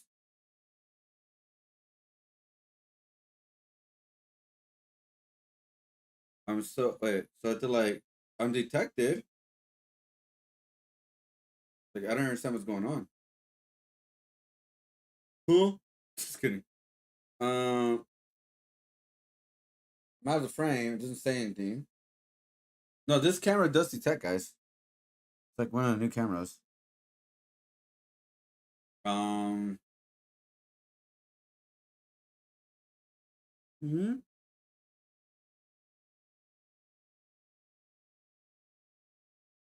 It doesn't want to work. It does not want to work for me, guys. It is what it is. I'm not doing this again. Let's try on. Let's try on this again.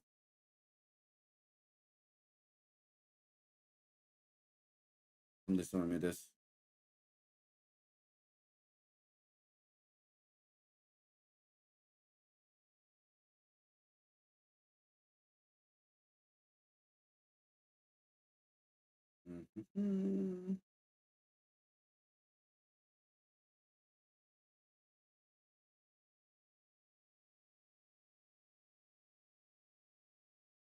It doesn't want to work at all. There's short cooldown. Yeah, why does it not want to work for me?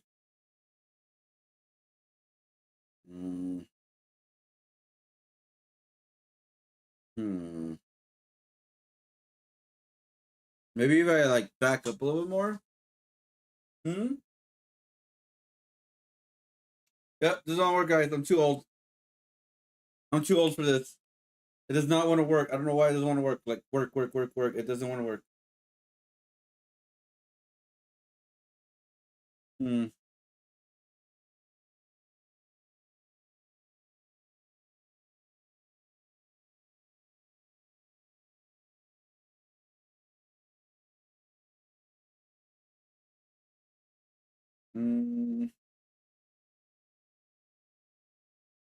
Yeah, I don't know what's going on. It won't allow me, bro. Allow me being the meme, guys. Allow me. Oh, it doesn't. Ugh. I don't know why it doesn't want to work. Yeah, it doesn't sell any information. Yeah, I don't know why it doesn't want to work for me, but I mean, this camera does track. I mean, there's a reason why I could do like green screen, but whatever. Yeah. All right, guys. No 6-7 for me. No 6-7 for me. All right. Sorry about that. I am back. The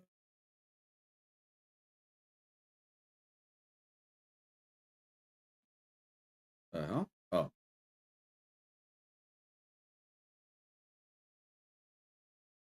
My bad. There we go. I was like, what is going on? All right, there we go. You know what? How's everybody doing today? But yeah, if you guys remember the content creator, Calvary Kohler, whatever his name is. Well, it looks like he's being carried out of a restaurant for overdosing on a drug.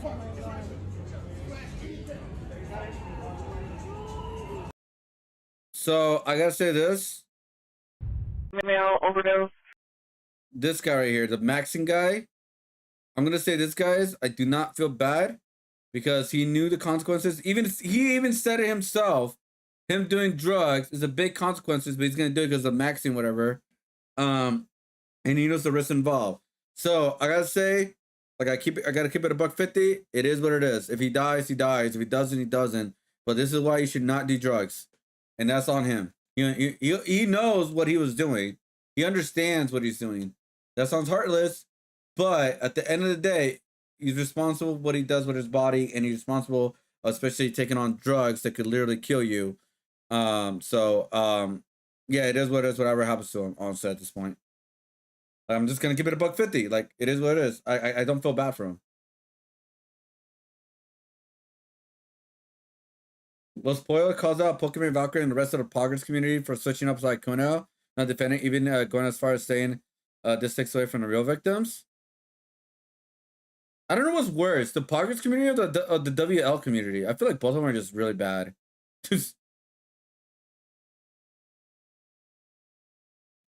Here's Kara about 25 minutes before he overdosed on camera. I saw it down so you can see what he's drinking. He's lucky to be alive. What the fuck is he drinking? Oh my god. Yeah, see, this is what I mean. This is on him. It's on him. It's on him. It is what it is. It is what it is. Anyways, let's watch the next video, guys, because we gotta finish this art piece, by the way. We gotta finish this art piece. We gotta move on. All right, here we go. Oh! All right, guys. How do you guys feel about Tekashi 6ix9ine? He tried Tekashi 6ix9ine tried to warn you. I'm just gonna keep it very simple. The reason why nobody likes Tekashi 6ix9ine, obviously, is because he's snitched, but other than that, it's because he's very unlikable. That's literally what it is. So now y'all believe me? I've been literally saying this 5 years. I'm about to break it down for you. No, it's different. Now it's moving the goalpost. No, it's different. He's a businessman. Let me break this. Hear your stupid ass self? Yo, I'm the that put you on your commissary. Oh, I did this. Y'all stabbed me in the back. Yo, what happened? Remember 6ix9ine situation? Y'all remember the 6ix9ine situation? When y'all say, the streets, you know what you signed up for? You know what you signed up for? What happened? It's you. They pulled up on some.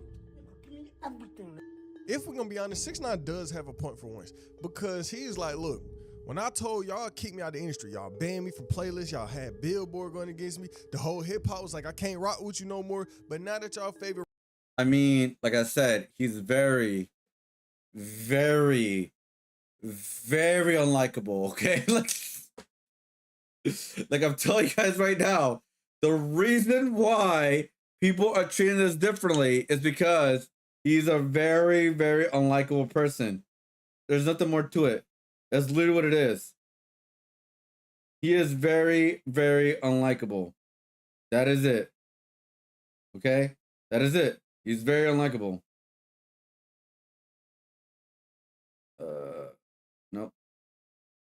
I had it. Oh, there we go. But yeah, that's the biggest reason why everybody attacks Tekashi is because he's very unlikable. Like, even he makes sense, whatever, it doesn't matter. He's a very unlikable person. That's like the best way I could put it. He's very unlikable. rappers is telling y'all favorite rappers is in paperwork, talking to 12, getting interrogated and speaking up. Now it's acceptable. Now y'all saying it's okay and y'all making all these excuses. Y'all moving the goalposts. When a couple years ago, would that goalpost have been moved? I don't think so. I think people would have got that 6ix9ine treatment, but it's people's favorite rappers now. It's people that they love. It's people that hip hop cherishes, put in these situations. Now people is like, I don't know. Now 6ix9ine specifically is feeling the way about that. And it's like, it makes sense that this is a conversation. It makes sense this is happening because hip hop always, made it a point to be solid. They always focus so much on street culture, and the part of that street culture meant no snitching, no matter the situation. It could be a situation where it's not really snitching, but if you speak to 12 at all, now, you're a problem. Now you can't be a part of hip hop no more.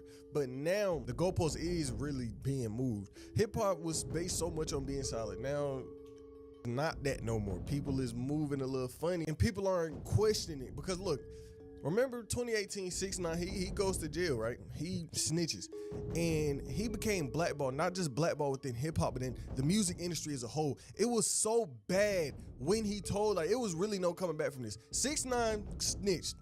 One, hip hop really abandoned him. Hip hop blackballed him. They blacklisted this nigga from everything. Then it went not from just hip hop to Apple Music itself. They not promoting 6ix9ine new album. Yeah. Apple Music don't got nothing to do with the streets. What do 6ix9ine telling got to do with Apple Music promoting him? So hip hop exiled him, man.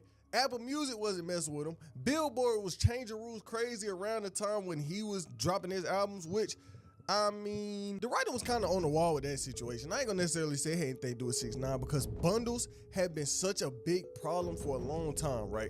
Bundles inflated album sales for years. It was so many debates and wars within hip hop, within music as a whole about bundles. So when 6ix9ine dropped and they put that bundle rule in effect, I don't necessarily think it was going against him. 6ix9ine likes to think, yeah, Billboard just did this to go against me, but the writing was on the wall. This has been a conversation for a long time, and it just so happened to take effect when 6ix9ine got ready to drop his album. I'm gonna make this real quick because I'll be real disappointed if Billboard gets paid for number ones, somehow manipulate the charts. I want the whole world to see this because what I'm about to show you is a forecast, right, of what every label in the world gets. Atlantic, Interscope, Republic, Columbia, Sony, Universal Music, every label gets this, right? This forecast, what's today, Friday? I'll be real disappointed because this is for every rapper, artist in the world, every genre. If you manipulate the charts, right, and you create bundles, let's go to Google, right? Let's go to Google real quick. Google streamed over 200 million streams, more than Stuck With You, Doja Cat, more than every artist that released a song this week, double the times. It's a landslide, right? Sony, Doja Cat is, I believe it was Sony. Sony placed an audit to Billboard and they said, we want to see your numbers because we're not comfortable being number 3. We want number 1. I mean, no, I think they said we're comfortable with Tekashi being number 1, but why are we number 3? So Universal Music has put an audit in and Sony has put an audit in because literally you're manipulating the charts now. So Billboard, the world is watching and saying, why y'all cheat? If y'all doing this to every artist in the world, how can an artist that works hard get number 1? Over the past few years, hip-hop has kind of been in a weird place, and it kind of started with Gunna. Started with 6ix9ine in a way, but more Gunna. Y'all know 6ix9ine told, okay, Gunna. When Gunna told the judge, yes, ma'am, to YSL being a gang, it kind of put the... Oh, yeah, I saw that, yeah. Everybody was really like, damn, this how Gunna moving. Now, Gunna, music good enough to carry his career, so he's perfectly fine after snitching.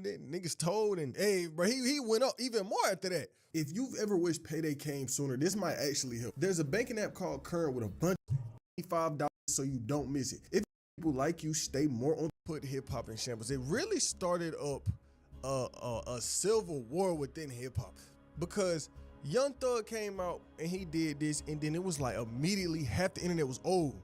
Young Thug good, the other half was old. Young Thug was telling. And it literally split. Oh yeah, it became right. Yeah, you know, the first too. Was 2024. It was Kendrick fans versus Drake fans. The industry was split. Last time, half was supporting Young Thug, half was looking at Young Thug crazy because your whole thing is being solid. It was like, bro, if you talk to 12, you say anything, you a problem. It's a problem. It's a problem. He went on a Gunna hating spree, calling Gunna a snitch from behind bars for a long ass time. Then he gets out and footage drops of him being a hypocrite, doing exactly what he just went against Gunna for doing. So it's like, what's going on? But like I said, the internet was split. Man, I ain't gonna cap with y'all, man. Remember that? I'm having a absolute blast. Now, here's the thing. I'm a civilian. And I think rappers don't realize that most civilians don't care about snitching. We really don't care. You know what I mean? It's like, yo, I listen to King Von, I listen to Killers. I don't want to kill people, and I don't care about killers. I don't even like killers. I don't like criminals, but I listen to the music. I'm watching the street niggas right now. They're going through hell. Yo, everybody, yo, they're having crisis management teams trying to figure out. Yo, they're fighting for their lives right now, man. Yo, who's a snitch? Who's not a snitch? It's a snitch off. This is great. Yo, I love when street have to prove themselves to us. Because we watching like, we really don't care, but sure, crash out, go ahead. We'll just keep watching. Yeah, this is it's hilarious. Right now, Say Cheese TV is looking at all these old videos. I told y'all Young Thug would go tell it. I told y'all. I'm always willing to bet with any rapper. If they keep Young Thug ass locked up 6 more months in the conditions he in, he'll tell to get out of jail too. They keep him 6 more months locked up in them conditions like that there, he'll tell to get out of jail too. He about ready to break. I told y'all, I am the new prophet. Y'all the new prophet. Oh my God. Oh, listen, I have destroyed the hip hop community. I have single-handedly, me and Lil Woody, when I Woody did, I started first. I have single-handedly destroyed the hip hop community. You can't deny that. You have the right to remain silent. Oh my God. The street niggas I used to watch before They say, I don't want to talk to no motherfucking police. You talk to me for, take me back. You gonna bring it. First thing they tell you before you sit down is, you do know you have the right to remain silent. Anything you say can and will be used against you in court. You have a right to attorney. You have a right to have an attorney present. Right then and there, you don't want to talk no more. Well, I thought we don't talk to police. Man, where Willie? I'm finna call Scarface. Scarface got a whole song talking about we don't talk to police. I thought, man, what is he doing talking? A 2-hour interrogation, and you mad that Yak got it. So then, people looking at Atlanta, they're like, damn, this is Atlanta. People was genuinely calling Atlanta Atlanta. When I made that Atlanta video all the months ago, when I dove into the city, I was going to call it Ratlanta. Like, it's time to be honest about Ratlanta, but I just went with Atlanta. But even back then, when that situation first happened, 6ix9ine called it out. He was like, look, y'all kind of moving the goalpost, because if this was me and I did what Young Thug did, y'all would have crashed. Y'all would have kicked me out of the industry. And I'm going to leave that shit real clear. Me, I do not give a f. I don't care. I don't give a f. Since I came home, y'all know it. I wore my shit day one. Yeah. Since getting home, I'm gonna give it a buck. Since he came home, he's been bitching. He's been only the way be getting clout by doing some weird shit, saying some weird shit, being a dumbass, etc. Like that's the only way he's been getting in the public eye still. Let's be keep it a buck. And yeah, I mean, snitching has changed a lot within the culture. I think it's great because I was always against like the idea of snitching, of like, don't snitch on a person that did something bad because you want to get the get back, which will land you in prison or death. Like I never understood that mindset. So I'm like, oh, just tell who the fuck did it. You know, like I don't like what the fuck. But because they are in the gangster culture, they are in like, you know, part of all that. It's a whole different world. I did it in what? I'm outside. Y'all know I'm outside. I outside, nigga. I never told on my friends. I don't tell on my friends. Them wasn't my mans. Y'all know they wasn't my mans. That's what hurt y'all. Like, damn, like, he's right. Oh, he's right. I hate this nigga. Yeah. These niggas is telling on their friends. I ask him, they said, take my number. Here's my number. Call me, but don't tell nobody about my number. What? All right, we're done with Street Fighter, by the way. What? We gotta move on. But like with a lot of things recently, especially social media era, people just become desensitized to certain things. And I don't know if that's necessarily the right word, but it gets the point across. People see so many rappers tell nowadays and so many people moving crazy that when it happens, people look at it and they're like, oh, okay. Like 2017, for example, back when all them weird ass rappers was pushing that devil's satanic shit, people was like, oh my God, like if you seen a rapper come out and they got an upside down cross, they got a pentagon on their body, you like, oh my goodness, what's wrong with this nigga? And it got put in front of us so much to the point that people stopped caring and in a way became normalized with music. Not that's just hip hop, but just music as a whole. So now people see devil shit and they just don't even really second guess it. People became numb to it. They became desensitized. It became normal. Devil stuff.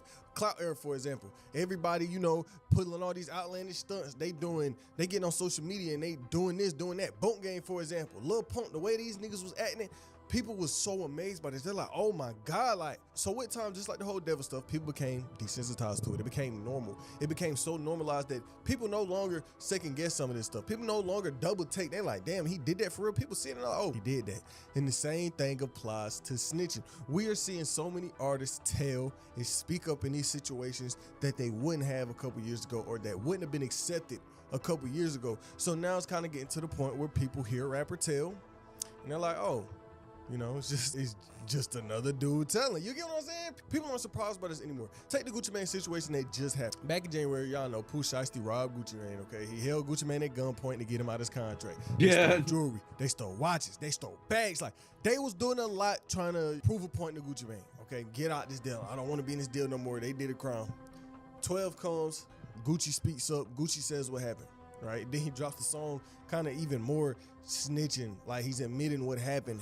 Like Gucci got on that song and was like, yeah, bro, y'all. They came out at that point. When this Gucci situation happened, some people are like, damn, Gucci mad. Lil Pump, for example, was mad, talk about, bro, Gucci snitching. I gotta flush my 1017 chain down the toilet.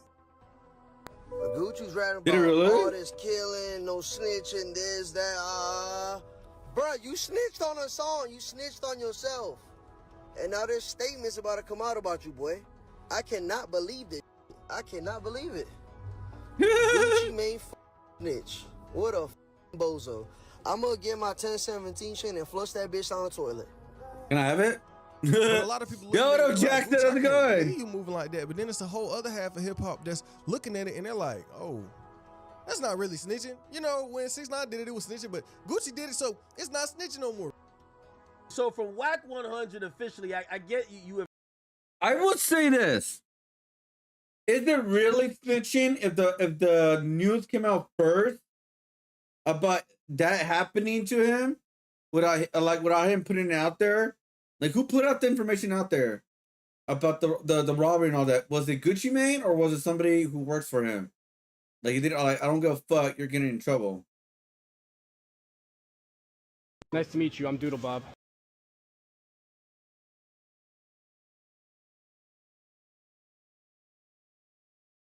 Sorry.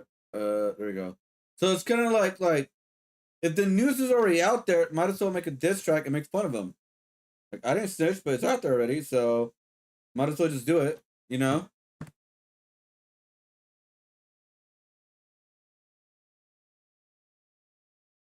Hold up. There you go. Jackson Wash? No? I'm trying to remember, like, how did the news get out there for the Gucci Mane thing? Did he put it out there? Who reported it? Was it the building owner? Was it himself reported it to the cops, or what was it? Like, that's what I'm trying to remember. It's super fresh, like the details. We've talked about it since like last week. I don't remember like a lot of things. How did he do that? Hey, just gotta go with your imagination, bro. Let your imagination go wild. Don't let it hold you back. Said that he's, you know, he's more in the businessman light, this and third. Bro, telling in the streets. Because anytime you give up information on anybody than yourself. Did Gucci give up information on somebody else? Yes, he did. But I'm going to keep it real. That nigga, physical or mental, he ain't in the streets, bro. Okay, so would you agree with this statement? If Gucci is still trying to portray a street image, he would be considered a rat. Yeah. But if he doesn't, and he's being a CEO, you would think that, hey, no, he's a civilian. He's doing exactly what a civilian should do. That's a fact. Now, why? Yeah, by the way, Jackson, that is actually like what I'm trying. Let your imagination go wild. If you want to come up with your own characters, I would suggest come up with a theme first, and then go off of that theme. Like, you could like copy somebody else, and then like build off of that if you want to like practice. But that's what I usually said. Just let it go wild. Like, draw something. Oh, I want to put an eye here. I want to put an eye right here, and just see how it looks. Just, like I'm telling you, just go wild, and then you start refining it pretty much. We know Jay-Z come from the streets for real, right? Yeah. If a nigga broke in Jay-Z house, robbed him and get whoever at gunpoint, and Jay-Z gave a statement and said it was that right there, what they call Jay-Z a rat, and that's the cookie monster. That's the nigga. Well, here's the thing, though. Here's the thing. What if you call Jay-Z a rat? Here's the thing. I think they would. I think it would definitely tarnish his legacy. No, it just wouldn't matter. Here's the thing, though. I think Gucci's next song, I've never heard Gucci not talking about whipping bricks and cooking this and street shit. I can't imagine Gucci rapping. I mean, listen. Whooping bricks and all that, that's the equivalent to Denzel Washington in Training Day. Nah, we can't do that. Then we look, bro. So he could put a statement on somebody and then come out saying, yo, he's still trapping. He gonna feed his fan base. He ain't gonna start gospel singing. Now it's up to the fans to say whether we reject it or not. I'm gonna be real. I don't personally think that a rapper should be rapping about shit that's really going on in his life anyway. Hold on there. Yourself. Now, my thoughts on this whole situation, the conversation is kind of stupid because it's like, people are gonna tell, they're not gonna tell. People are gonna be solid or they're not gonna be solid. That's kind of just how life goes. But you gotta blame hip hop for this conversation being as big as it is. You gotta blame the culture because the culture is like, look, we don't tell. It's stupid. So when niggas come out here and they The culture is stupid. I've been saying this for a while. Surprised when people are mad at hip hop And and the culture for accepting people that told. Hip hop fucking sucks ass when it comes to this. The whole mentality of the gangster and all that kind of stuff is fucking stupid. It's been stupid for a very long time. I even said this a long time ago that it's fucking stupid when it comes to this kind of stuff. There's a reason why there's a lot of deaths in hip hop. There's a lot of, like, you know, people die from drugs, violence, and all this kind of stuff. Like, it's fucking, it gets to a point where it's fucking stupid. Like, bro, we gotta start snitching. Because this once upon a time would have got you kicked out the industry. You wouldn't have been able to make rap music no more if you did this in the 90s, the early 2000s. With a lot of these situations, it's not always black and white. 6ix9ine, for example, y'all know how he went. I feel like the reason 6ix9ine got as much backlash as he did when he because nobody likes him. Really He's very dislikable. In a long time to tell in a situation like this. Because 6ix9ine, he blew up. 2018, he's going crazy. He's in front of the world trolling. He's putting himself in some of the craziest situations we've ever seen a rapper be in. He's not going to O Block. He dissing this person. He dissing this dead family member. Yeah. With this game. This is what I mean. Yeah, he was trolling so much. Like, I think people would quote unquote forgave him if he snitched, if he just shut the fuck about it and stopped trolling and started saying things in order to get people's reaction. So the biggest reason why people don't like him, guess what, Bozo? It's because you're very dislikable. You're a very dislikable person. That's why Gunna still gets backlash, by the way, here and there. But for the most part, he can still do his music because he's actually likable. He didn't troll. He didn't make like a music like doing haha, I'm a rat, and like, you know, being animated rat or whatever. He didn't do all of that. He did. So that's why he's likable still. And you're not. Like, Tekashi's blackballed because he is not likable. In the music world, he's very dislikable. And that's fact. They ain't no feeling bullshit. They ain't no like a hypocrite kind of thing. It's like, bro, people would have gotten over it, especially with like what you're saying, why you did what you did. But the reason why people haven't forgotten it is because he's very dislikable. He's been doing very trolly things. He's an asshole. He's a piece of shit for the things he have done and the way he's been taunting people for years. No wonder nobody likes you in the industry. Like, why would people like you in the industry? You're an asshole. You would have probably moved on by now if you were an asshole. As simple as that. He with that gang. He in the streets. He posted up with so and so. So 6ix9ine whole image was, oh, I'm in the streets. I'm banging like this is me. Sorry, guys. There you go. My life is being in the streets. My life is endangering my freedom. So for 6ix9ine to, you know, come out and tell was really crazy as hell, because it was like, bro, this was your whole thing, bro. Your whole thing was being hard. Your whole thing was anti-rat, anti-snitching. Now you come out here and you telling. When 6ix9ine told me that was one of the craziest times in music. That was a crazy time in modern day hip hop. That photo, yeah. But how do y'all feel about this whole situation? Is 6ix9ine right, or is this kind of being blown out of proportion? Are people looking at this situation in the wrong way? Like I said, conversation is kind of pointless. Street culture is dying in hip hop anyway, which I don't think is a bad thing, because for so long, being a street rapper was the norm. Talking about death, talking about killing so-and-so was the norm.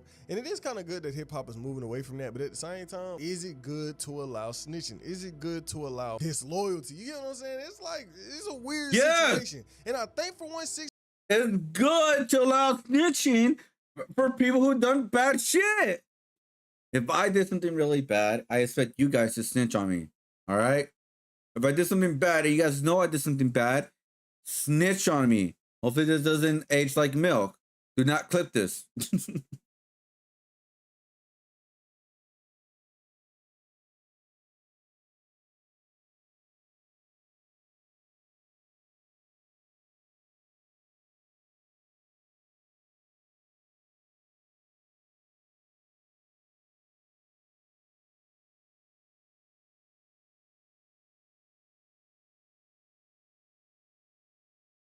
But yeah, honestly, like, I'll just keep it like that. Like, honestly, like, I'm kind of happy it's going that way too, like, you know, but I understand why people are not liking it. I do understand why. It's because the culture's been like that for a very, very long time. I grew up with the culture. I grew up with hip hop. It's been like that for a very, very long time. obviously when I was younger, I had the same mindset, no snitching. Obviously, I was young, I was stupid, I was ignorant. It's going through the same thing that I feel like hip hop is going through the same thing that WWF and WWE went through with their fans, are realizing that maybe the drama and fighting isn't as real as it seems. Oh, like the what do you call it? The fakeate or yeah. Actually, that's a really good way of putting it. That's actually a very good way of putting it, for sure. Yeah, like the facade of hip hop. I feel like the current has fallen. People are realizing that, like, oh, like, don't get me wrong, there really are gangsters out there who are rappers and all that, or in the life. Um,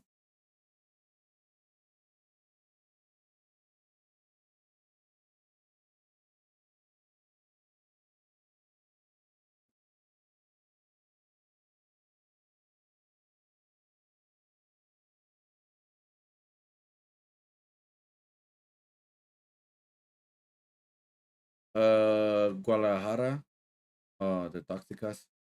Let's see. No, but yeah, I mean, I guess it's a good thing that's like going there. Um, a shy cat. No. Let me hide. Oh man, don't do that. Did you get all your shopping done? Oh my god. That's a big cat.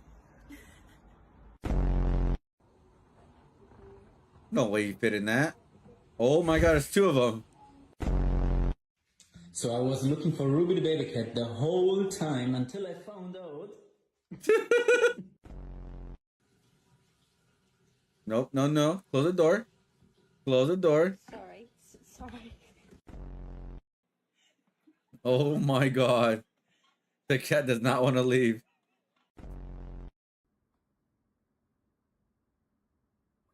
Oh my god. What was the first one? I missed the first one. He does not want to leave. Oh, he's scared. He's scared to go along. I think I have another animal, another animal one.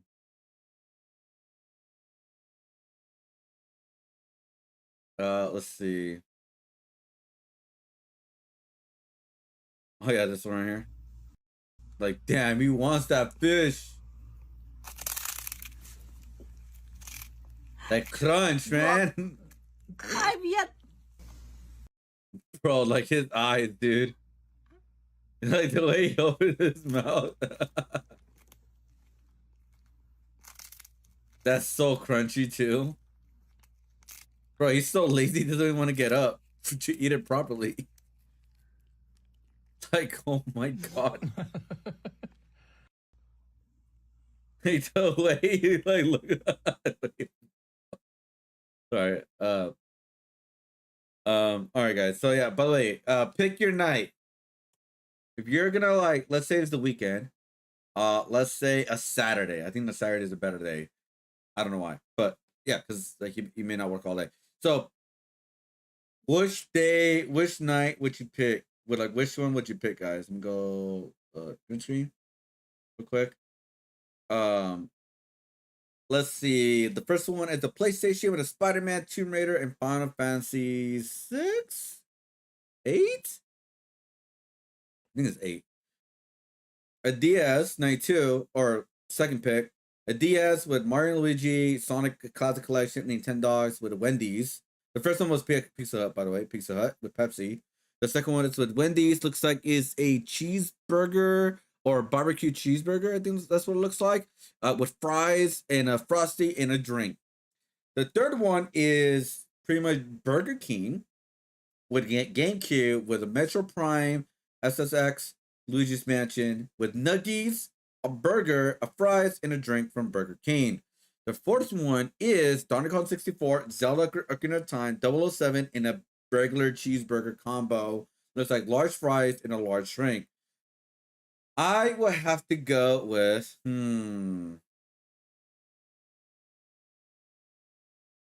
Hmm. I mean, Pizza Hut is really good, and the games are pretty fun, except for Tomb Raider. I'm not gonna lie. But the Nintendo 64 games are just like Ocarina of Time, 64, and 007. Bro, that's just not fair. I mean, Luigi's Mansion is good. Metro Prime is good too. But I'm gonna have to go with 4. I will eat the burger. I'll have a Nintendo 64 night. Let's do it. I will have a Nintendo 64 night. That's my pick, number 4. I think because like I have more fun with the games and I can just eat the food, whatever. It's like fuck it. Oh man, what time is it? What the fuck is it already 12? Oh my god, look at this guy. He hid a whole hot dog, which is disgusting, by the way. It's gonna get me mixed with like the slushy. Like, bro, fucking the noise. You pay for the slushy with the hot dog in there. That's nah. That's disgusting, dude. And bro, that's just a waste of food. Like, why would you do that? Like, this is like stupid pranksters, man. Like, what the hell, dude? Oh yeah, have you guys seen this video of this crazy guy? Do you understand me?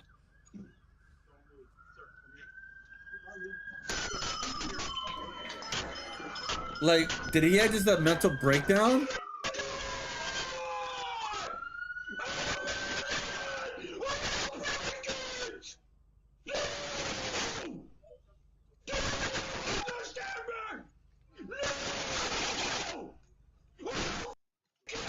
This guy lost his shit.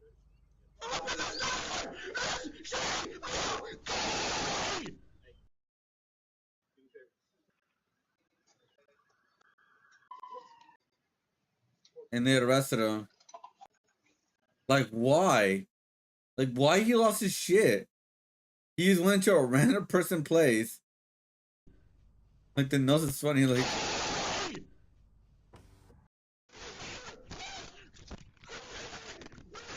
Hello? Hi there, can you open this door, please? For what? I just want to make sure that everything's okay. There seems to be something going on. What do you mean? I don't know, I just figured I'd check on something. I don't know what you want, man. Get out of my house. Open this fucking door. Where's your daughter, man? Where's your daughter? What are you talking about? Where's your daughter? Who's in there with you? Bro, if you don't leave the door. Open this door, I'm breaking it down. You understand me? leave my house. You don't... Are you okay? Is everyone in this house okay? What? Everyone's okay. What do you want? I lowered it down. Sorry, guys. I lowered down the volume. My bad. Bro, I was doing some doom scrolling with max volume headphones. Oh, my bad, Dr. Yeehaw. I lowered it down. My bad. I apologize. Yeah, supposedly this guy's been crazy. I don't know what the fuck happened. My name is Harry Dresden. This happened like literally last week, by the way. Door. This is my neighborhood. Open the fucking door. This is my neighborhood. Open the door.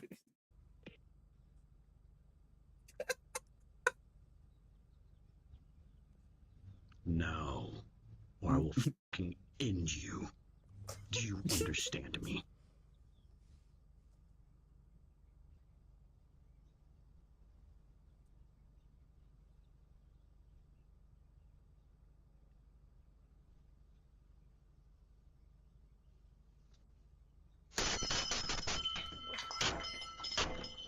Bro, he's just going crazy. He really wants to open that door.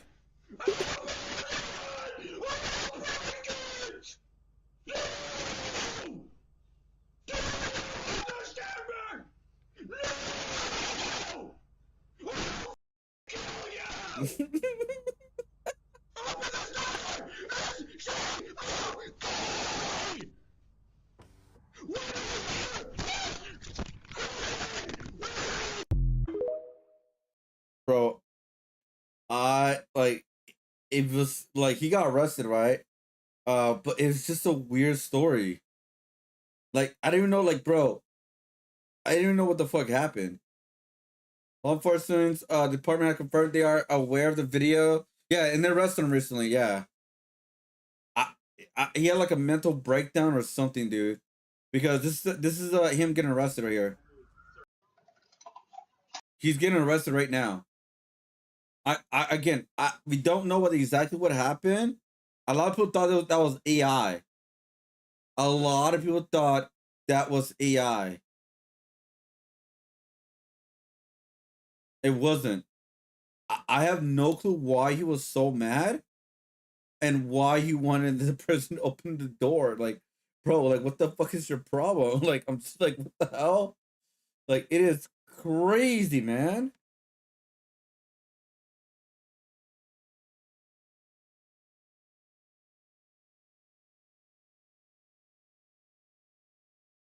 Yeah, yeah, that's what, because it was just so crazy. Like, is this AI? Like, is this AI or what's going on? Like, that's what a lot of people thought.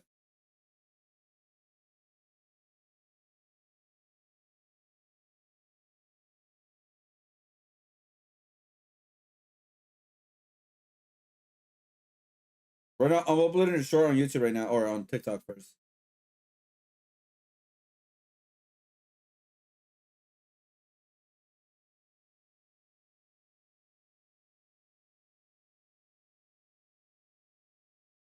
What's on there right now? Sorry, guys. I'm just like doing this real quick.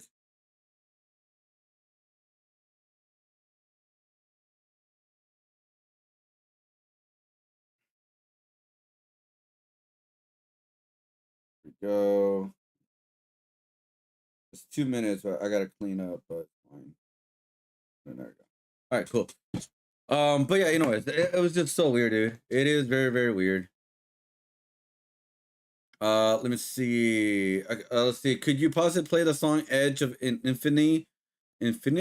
It's just from Roblox game of fighting, and it is peak. They're not copyrighted. Oh, I really don't really play a lot of music on my stream. We just watch, like, sometimes we just talk about topics and watch videos. We really don't like play music on my stream. It's just the way we do it here. I know, right? It's kind of weird though. Like, no playing no music at all.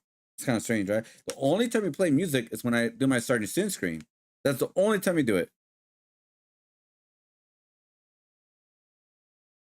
Oh, by the way, guys, if you guys don't know, we're about to go to Vegas, like, for Evo, and Pastor C just uploaded a video called "Las Vegas is Everything Wrong with Society." Damn. Las Vegas today is an absolute ghost town. It went from being a larger-than-life dream vacation for most Americans to becoming everything that's wrong with modern society. The prices are just ridiculous. Everything is insane. The Desert Inn, that's gone. Mirage is gone. Sahara. Everything is gone and different. It's not hard to understand why tourism is declining more and more each year when you have to spend $30 per day to park at your hotel, then you wait in a 2-hour line to check in, only to not even be greeted. So, the hotel I'm at, I don't have to pay for parking, right? So if you guys don't know, I'm going to Vegas and I got a hotel, and it didn't say anything about like paying for parking.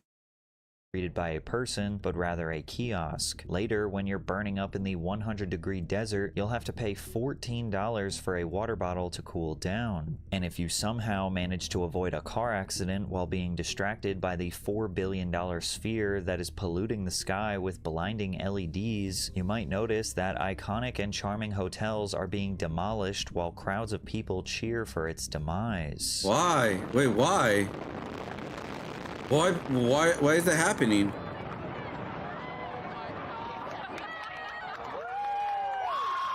Wait, why are people celebrating that? The saddest part about people being excited to see the old Las Vegas get turned to rubble is they don't realize the new Vegas being built is not for them at all. Because the downfall of Las Vegas is actually by a calculated design. And let this video be a warning, because now that they have the blueprint, corporate overlords are going to execute their plan in your favorite cities all over the world. Las Vegas was in desperate need of a rebrand in the 90s as it was still seen as a sinner's paradise in the middle of the desert. Old Vegas was the ideal location for men between the ages of 30 and 65 to pick up prostitutes, get wasted, gamble, and see artists like Elvis Presley or Frank Sinatra. The heart of the Vegas experience was to give guys a reason to abandon their morals for quick and shallow pleasures. And because it was an isolated place from the rest of civilization, visitors felt like they could use Vegas as a way to unleash their desires before returning home and pretending like nothing ever happened. But none of this would have been possible without the oversight from the Italian mob. They treated it like a criminal playground, burying bodies out in the sand and settling turf wars while giving guests the illusion of safety in what became known as Sin City. A past mafia informant for the feds named Andrew Del Monte has gone on record admitting that the organized crime was rampant, but the average tourist had no idea because they were distracted by the glitz and glam. When the mob was running this town, you know, back in the day, it was more personable. They knew your name when you came to a casino. They knew what your favorite drink was, things that you like to do, a show you should like to go to. But once the mob was eventually chased out of town, all that was left were racially motivated gang wars, kidnappings, and other filth that nobody was interested in spending hard-earned money to see. And this is where the new king of Las Vegas, Golden Nuggets Steve Wynn, saw an opportunity to change Vegas from a boys' club into more of an adult Disneyland. He was one of the first to conceptualize the mega resort, something that would welcome everyone to a special experience and define the Las Vegas Strip for the next 35 years. Steve broke down the resort experience into a science, focusing on grand architecture and decor that made Vegas more of a glamorous vacation I'm in this one now, the video version of live. He isn't all that interested in gambling. His passion is creating the resort. You satisfied with the way the light is hitting our flowers? He works closely with his design team and signs off on nearly every detail. I love this restaurant, Roger. Why do you focus so much on how it looks? I can't help myself. It's a sickness. My doctor says if I take my medication, I'm no danger to anybody but myself. I can't help it. The projects that Steve and his collaborators worked on could be compared. No, the project that he was doing, he was like figuring out how to market people and like hypnotize people, you know? Get out of my head. All I'm thinking about is right now is Fallout New Vegas. Now watch the show. The season 2 of Vegas, Las Vegas, Fallout. The season 2 of Fallout is about Vegas. To what the UAE did for Dubai. The first was the Mirage, which had a classier feel along with a water and fire light show coming out of an artificial volcano. But what really altered the trajectory of Vegas nightlife was the opening of Excalibur by Circus Circus, which was built like an actual castle in the middle of the Vegas desert. The entire structure was designed like a medieval theme park for children that also happened to have hotel rooms and slot machines to keep the adults engaged. These mega resorts also provided entertainment for the whole family. There were magic acts and performances from icons like Tiger Tamers, Siegfried and Roy, and Excalibur had everything from fire-breathing dragons that emerged from fog to literal arenas where men would dress up as knights in the Tournament of Kings. Over the next 10 years, elaborate mega-themed hotels and massive luxury casinos were becoming part of the new Vegas identity. Harrah's, the Flamingo, Bally's, Paris, Bellagio, MGM Grand, New York, the Egyptian-styled Luxor, Mandalay Bay, and Treasure Island dominated the city skyline. And while prostitution, petty theft, drugs, and other crimes were still rampant, the Dubaiification of Las Vegas made the city look like an entirely new product. But before we dive deeper, at this point in my life, the most important thing to me is my health. I might have ignored some things in the past because finding the right doctor can be a hassle, but your health matters. And today's video sponsor, ZocDoc, can help. ZocDoc is a free website that helps you find and book high-quality in-network doctors. Okay, sorry, I was uploading my search right now. You can search through 200 plus special. Are you in the West East Coast? Sorry, are you in the East Coast? All right, let me move on real quick. There you go. Thanks, ZocDoc. Steve Wynn recently reflected on why 90s Vegas was something unique compared to the rest of the world. It was about freedom. People live a normal life at home. Then they'd set aside some money, a budget, and that money would be used to go to Las Vegas, spend it the way they want, live big, get a little crazy, stay up late, drink, go to shows, gamble, all the bright lights, the freedom of Las Vegas. You know what's crazy though? Like none of that affects me. I'm not a gambler. I don't drink. I don't do anything like that. So I think like, cause last time I went to Vegas was like for a show and all that, and I didn't really do much because again, all that does not, the gambling, the drinking, I guess you can say to a certain extent women, because oh my god, there was a lot of revealing stuff there. It didn't affect me at all. Like honestly, like it legit did not affect me. So like I guess like for Vegas for me it's like different compared to a lot of people, right? Like people that don't drink or do gambling. 'Cause I don't like gambling. Like I don't like gambling. I hate it. I hate the feeling of it. I hate it. Behave a little crazy. The town gave you permission. It was all about the freedom to indulge yourself. And we don't do that every day in our normal life. We pay attention to things. We live disciplined, go to work, take care of business. But Las Vegas, all that's out the window and you live to have fun. That was the secret of Las Vegas, and it's real important that not change. People were free to spend the money they wanted. They could eat in fancy restaurants or go to shows, stay up late, even gamble. Their choice. Their choice. Free choice. 90s Vegas sent a message to Americans that a working family of 4 could have a fun vacation without going broke. You could eat like a king in budget-friendly buffets and restaurants while the kids ran off and played at the nearest arcade. If you didn't have the money to buy a ticket for a show, you and your family could simply walk down the strip and catch the Treasure Island Pirate Show for free, or you could bring a date to watch the Bellagio fountains. This is exactly what made Vegas seem like a magical place. Even if you didn't win big gambling, you still walked away with an experience that was well worth the money. It was like a little exploring all that. I mean, there was even a story not that long ago where there was a shooting, but I mean, the shooting happens everywhere. But like, there was a shooting in the very public area in Vegas where like a YouTuber killed another YouTuber. That was crazy. But yeah, I mean, like, here's the thing, guys. So like the part that I experienced Vegas was a very small part of Vegas. I didn't experience the whole thing of Vegas. I don't think I ever will experience the whole Vegas. Like I said, I'm just gonna go to the place I need to be, go to my hotel, and hang out there, and that's it. That's just me. I'm not gonna do anything else. I just want to be where I want to be. Because again, I don't party, I don't smoke, I don't do anything like that, and I'm happy with that. But yeah, maybe I'll try some new foods. I don't know, but yeah, like I said, I don't want to be a part of any of that. Neither do I. I have a small amount of alcohol one time. I hated it. I also don't smoke, even though like my older family does. I mean, a lot of older generations do smoke. It's like a cigarette thing, but it's a lot less now than ever. Like in this generation, here's the problem though. This generation, aka our generation, or even the previous or the new generation, a lot of people don't smoke as much, and also a lot of people don't drink as much. But the problem is now, what they're doing now is a lot of people gamble a lot more.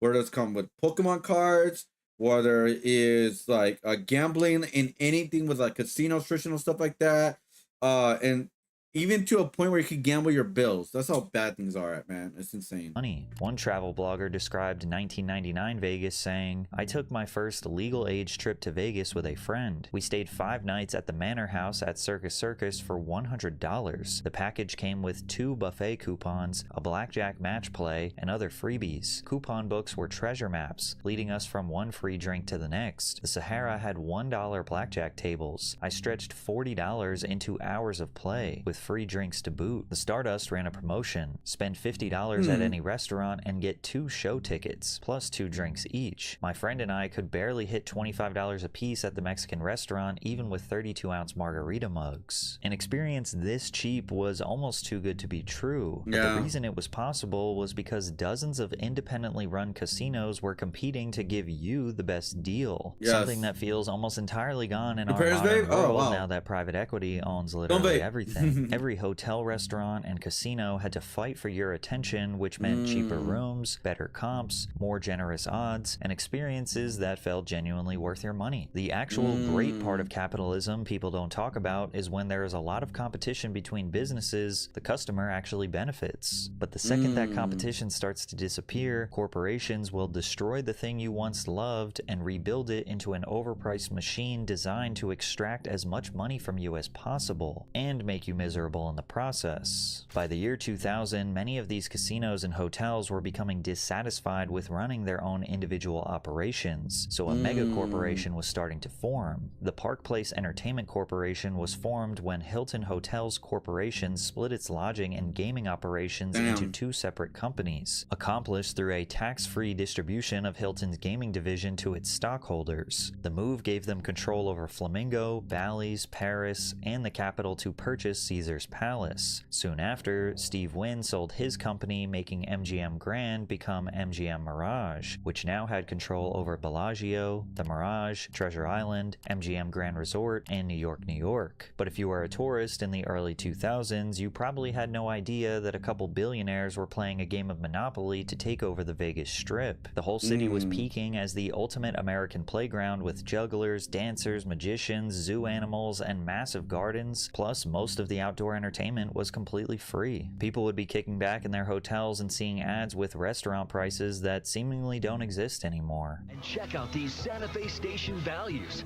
2-for-1 fajitas in Cabo Mexican restaurant. Wow. 99-cent margaritas every day in every casino bar. Marketing teams like R&R Partners came up with the slogan, "What happens here stays here," or "What happens in Vegas stays in Vegas." They marketed Vegas to make itself look like the American promised land. Pretty much. You can let all your desires come true or whatever, you know.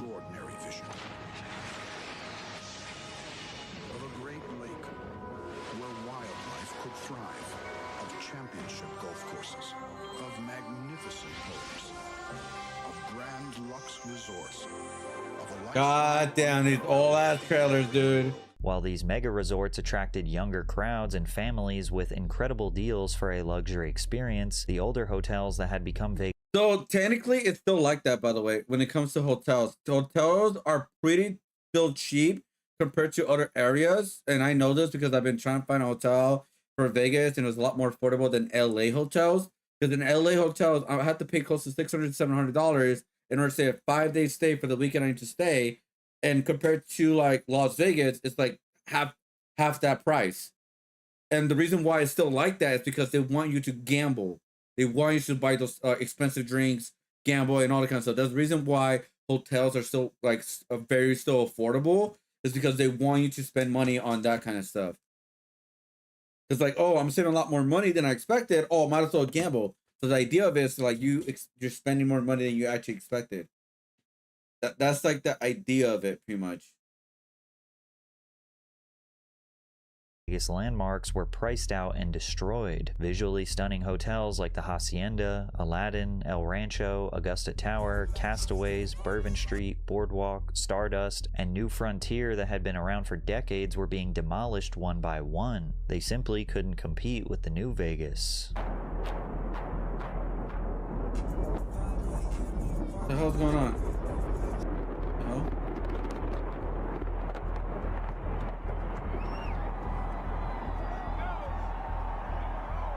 There's something kind of cool and dystopian feeling about massive buildings falling, followed by clapping and cheering. Las Vegas was being built bigger and more luxurious than ever, but nobody really. Which is true, because they're getting a lot more bigger events there. Like the NASCAR stuff, I believe, is one of them. What the hell is this here? The NASCAR thing was one of them. Wrestling was another one. They're doing WrestleMania for 2 years in a row in Las Vegas, guys.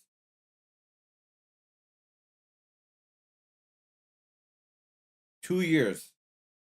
There's a reason for that, all right? There's a reason for that. Realized the final product was never meant for us. Leading into 2010, the illusion of choice was strong in Las Vegas. Now there were only 2 companies that owned the mega resorts on the Las Vegas Strip, Caesars Entertainment and MGM Resorts International. Vegas had transformed from a ton of individual businesses into a corporate monopoly. The classic older architecture that had defined Vegas was being replaced by sleeker and more modern luxury buildings like the Cosmopolitan with over 3,000 rooms, large theaters, and classier restaurants. The Aria Resort and Casino looks like something straight out of Dubai. The lack of competition on the Strip started encouraging the few mega resort owners to engage in deceptive pricing. One of these was the start of resort fees. In 2008, MGM Resorts joined the bandwagon, followed by Caesars Entertainment in 2013 after a 2010 ad campaign during which they boasted of no resort fees, and even had Holly Madison posing in a no resort fees zone t-shirt. A price war began, sending base room prices plummeting and resort fees skyrocketing. Now the latter are $56.69 per night at the Bellagio, $56.63 per night at Caesars Palace, and at Circus Circus they're $41.95 on a room with a $43 weeknight base price. And when you find out what these fees are supposed to be for, you start to wonder why you're paying for them at all. According to the Las Vegas Review-Journal, they were originally intended to cover amenities such as access to pools, fitness centers, and wireless internet. Any normal person would question, aren't these amenities supposed to be built into the cost of the room? And yes, at literally any other hotel, they would be. What's insane is sometimes the fees would cost more than the room itself. We found a few examples, including Harris, offering rooms for about $28 a night, but the resort fee is $35 a night. Bally's is offering... This video is 31 minutes long. Why? It's because I need to focus on the art. But hold up. I'm checking my hotel from booking.com because they say I'm staying there.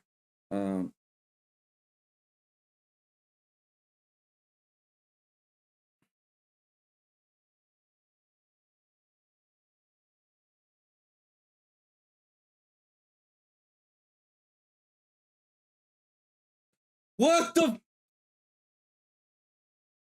No, dude.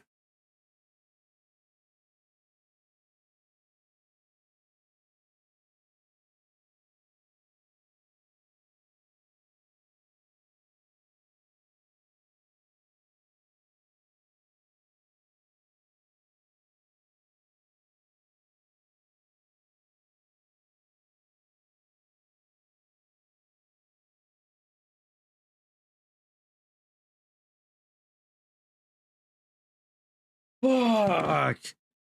The hotel that I got, I have to pay for parking. I said free parking. You're lying to me, dude.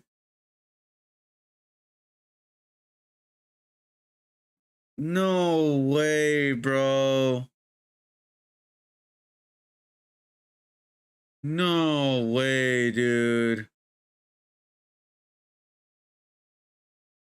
Are you telling me oh my god, that's more expensive than the other hotel?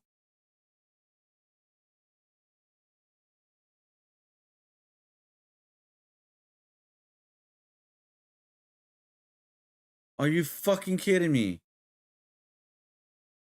It doesn't, it says it's parking on site, but it's not free.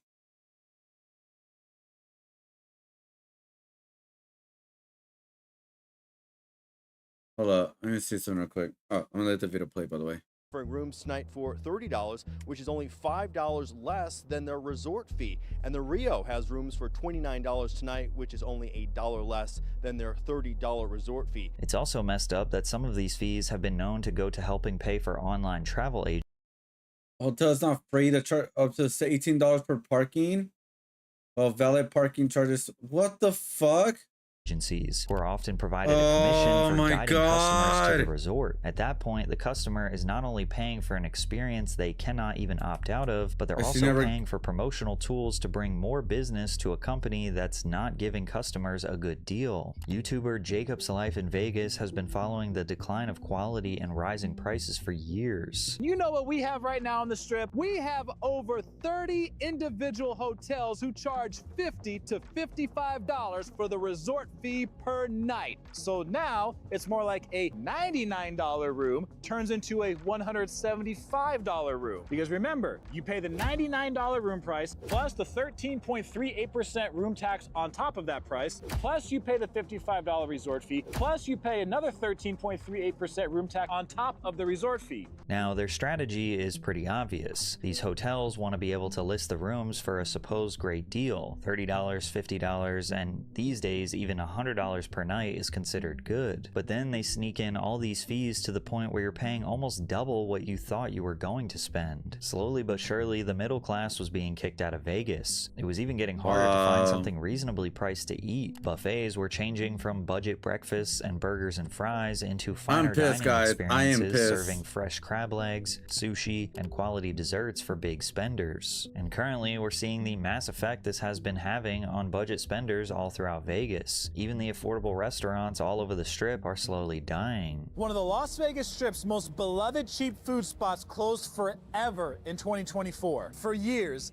this place represented everything that made Las Vegas affordable to people who cannot afford five-star dining at every single meal. Ocean One Bar and Grill was the kind of restaurant where families could eat here without breaking their vacation budget, and locals would recommend it to tourists looking for a cheap place to eat. They were well known for having every item on their lunch menu cost just $4.99, and you could get 3 cocktails for $10. The writing was on the wall when the prices started to climb in the months leading up to the closure. You could see that they wanted to keep their prices as low as possible, but they're struggling to survive in an atmosphere where pretty much everything costs more. Now the only way someone could get a decent deal in Vegas was if they were over 350 pounds, because at the newly opened Heart Attack Grill, anyone who is fatally overweight can get a free meal. Back then, he told us one of the perks of the job is eating free.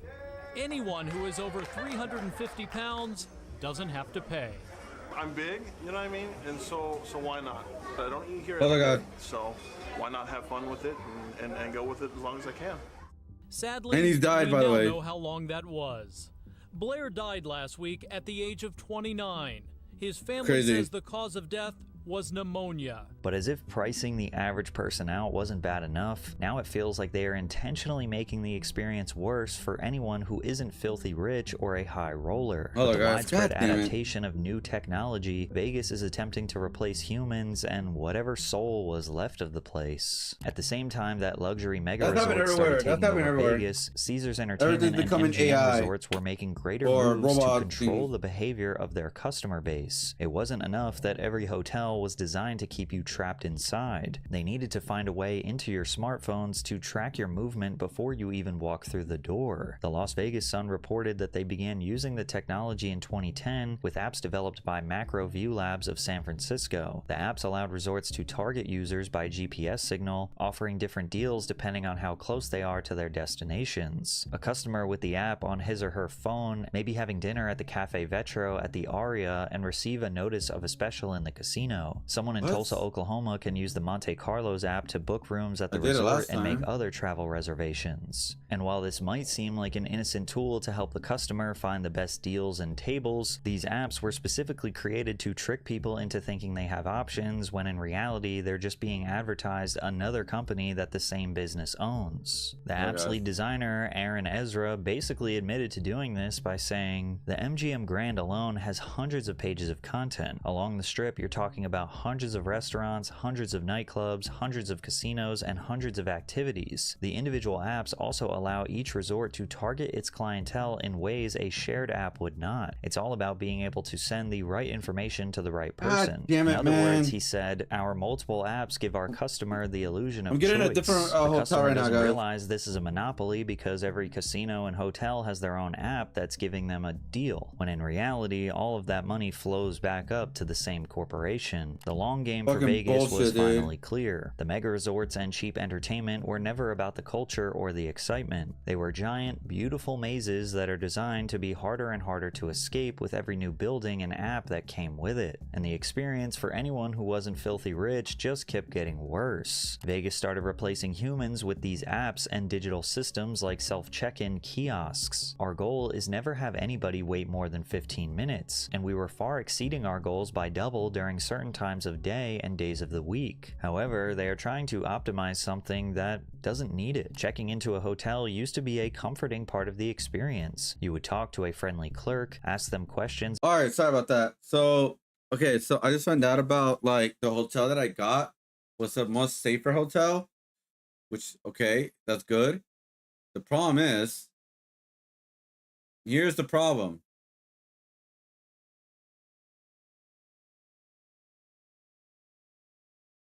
I have to pay for parking. Every day I have to pay for parking. Like every day, dude.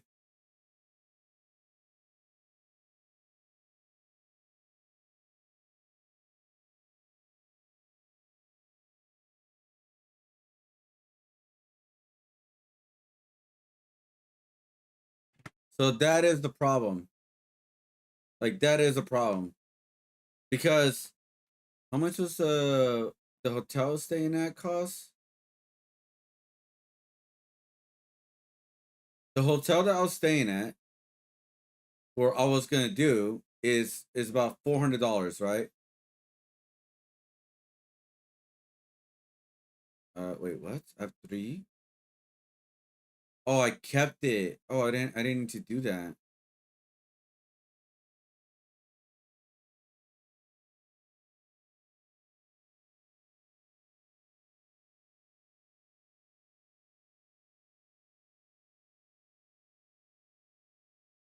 This is oh.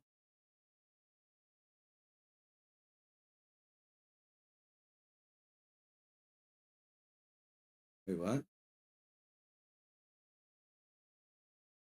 Oh. Hold up. I kept the reservation. I did. Oh, okay. Oh. I don't know why I didn't think I kept the reservation. Okay, hold up. Give me one sec, guys. Okay, so I kept the old one. Okay, yeah, okay. I said I'm oh, okay, I remember now. I was like, I'm gonna keep the old one just in case. I guess it's a good thing. So, um, the place I'm staying at, guys, and this one was the other one, right? Yeah. Uh, okay, yeah. Um,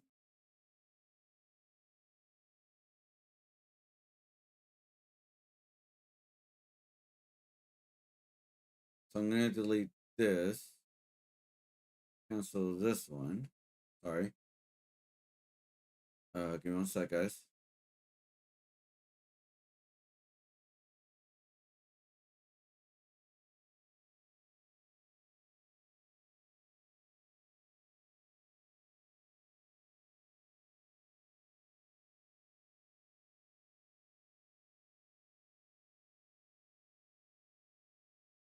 Okay.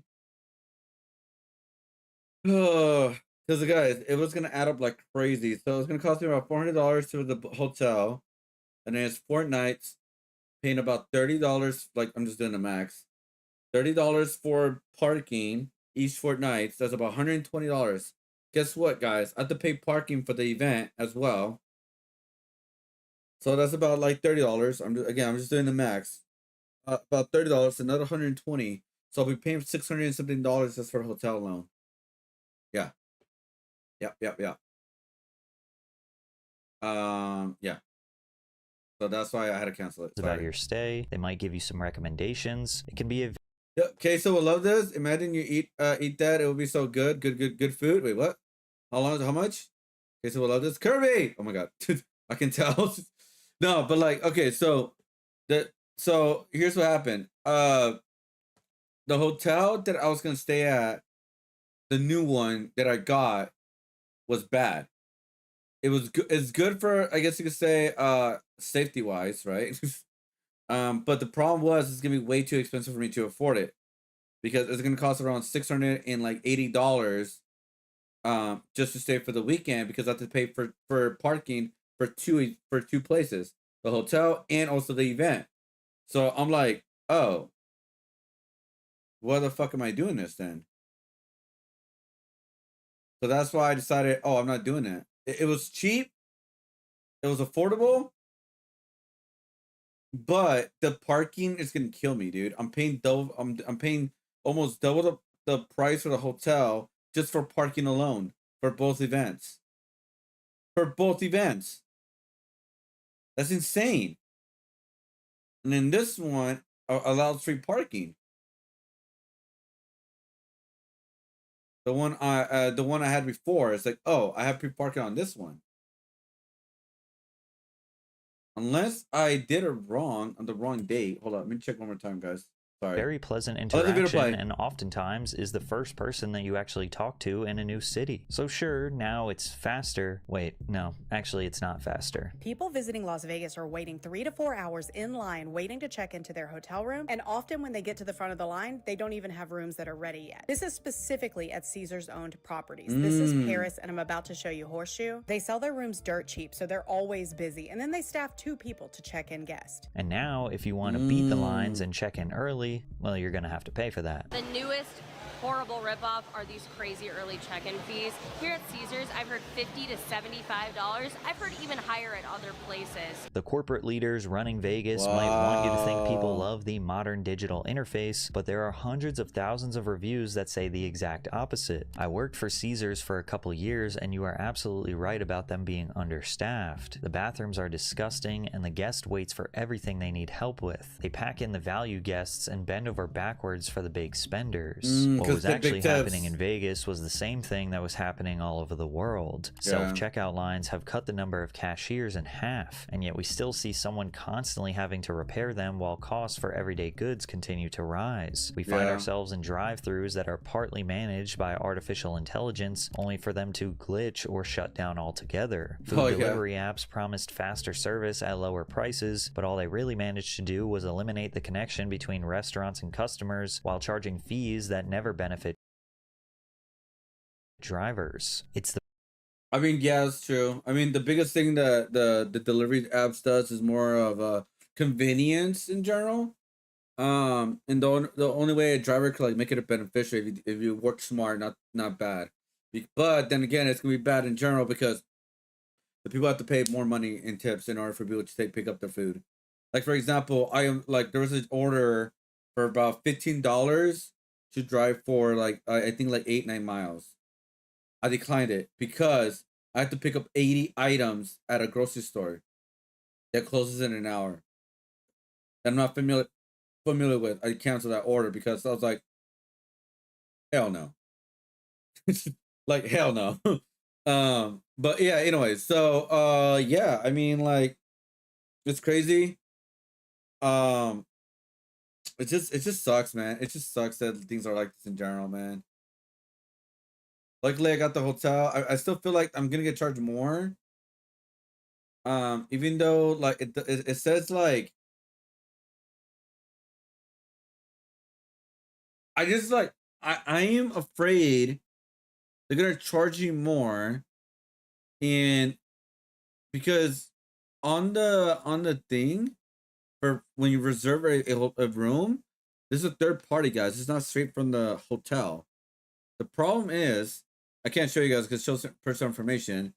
It does say resort fee, which is about $15, which is like okay, not the worst. But it's like I'm wondering if it's gonna be more when you get there. That's like, yeah, I don't know. Anyway, sorry guys, I had to deal with this BS. promise of convenience while destroying all the human connection that actually is what gives us the most value, and corporate leaders laugh and line their pockets. Las Vegas is all of these issues on steroids. Vegas is really, really expensive right now. Is that your experience? That is my experience. So this bottle of water was $14, so... The entire planet has become a I already know how I'm gonna deal with this. I'm gonna bring my own water, by the way. So I'm gonna buy a packet of water, like the regular waters. I'm gonna put that in my car and then take it with me. I did that when I did the LA show. I did that when I go everywhere. I save a lot of money doing that, and I don't spend a lot of money on water or anything like that. So.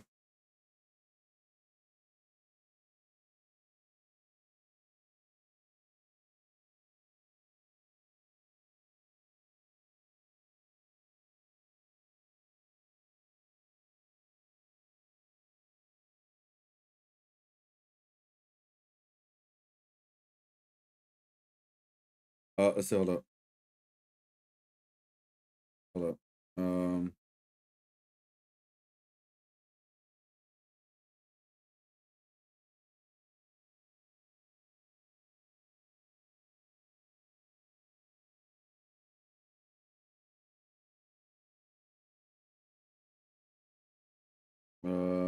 Let's see.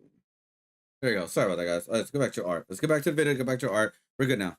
Amusement park for the ultra wealthy, with the rest of us forced to work as the staff. And just as you thought it couldn't get any worse, Las Vegas has decided to remind us every day how they have made every wrong decision by constructing the Sphere. In 2018, Madison Square Garden Entertainment Corp, or MSG, announced that it was working on a new project called the Las Vegas Sphere. The structure was going to be nothing like people had seen before. At 580,000 square feet, a capacity for 18,600 people, and the exterior would be almost entirely wrapped by state-of-the-art LED screens. The inside is also entirely covered by LED screens and 167,000 speakers to give the audience the most immersive experience money could buy. And with the cost of construction reaching as high as $2.3 billion, this was a Dubai-level mega project that definitely couldn't go wrong, right? Nothing could go wrong. Caesars Vici Properties swooped in and bought the land under the Venetian and the Sphere for $4 billion. And when it was finally finished in 2023, it really did look incredible. The visual effects were stunning, and it looked like the future of Vegas was going to be incredibly different from what it was before. The Sphere had no casinos, hotel rooms, space for conferences, or anything Vegas was known for. It was meant to be a pure entertainment center where locals and tourists could see their favorite artists perform with the backdrop of wild visual effects. But right away, the Sphere started encountering problems. For starters, it doesn't matter what venue it is, an artist has to be able to sell over 18,000 tickets for people to want to go see them play. And very quickly, the Sphere realized that selling out wasn't going to be that easy, which meant that artists who actually could sell out these shows had a ton of leverage. Because the only things that can make it work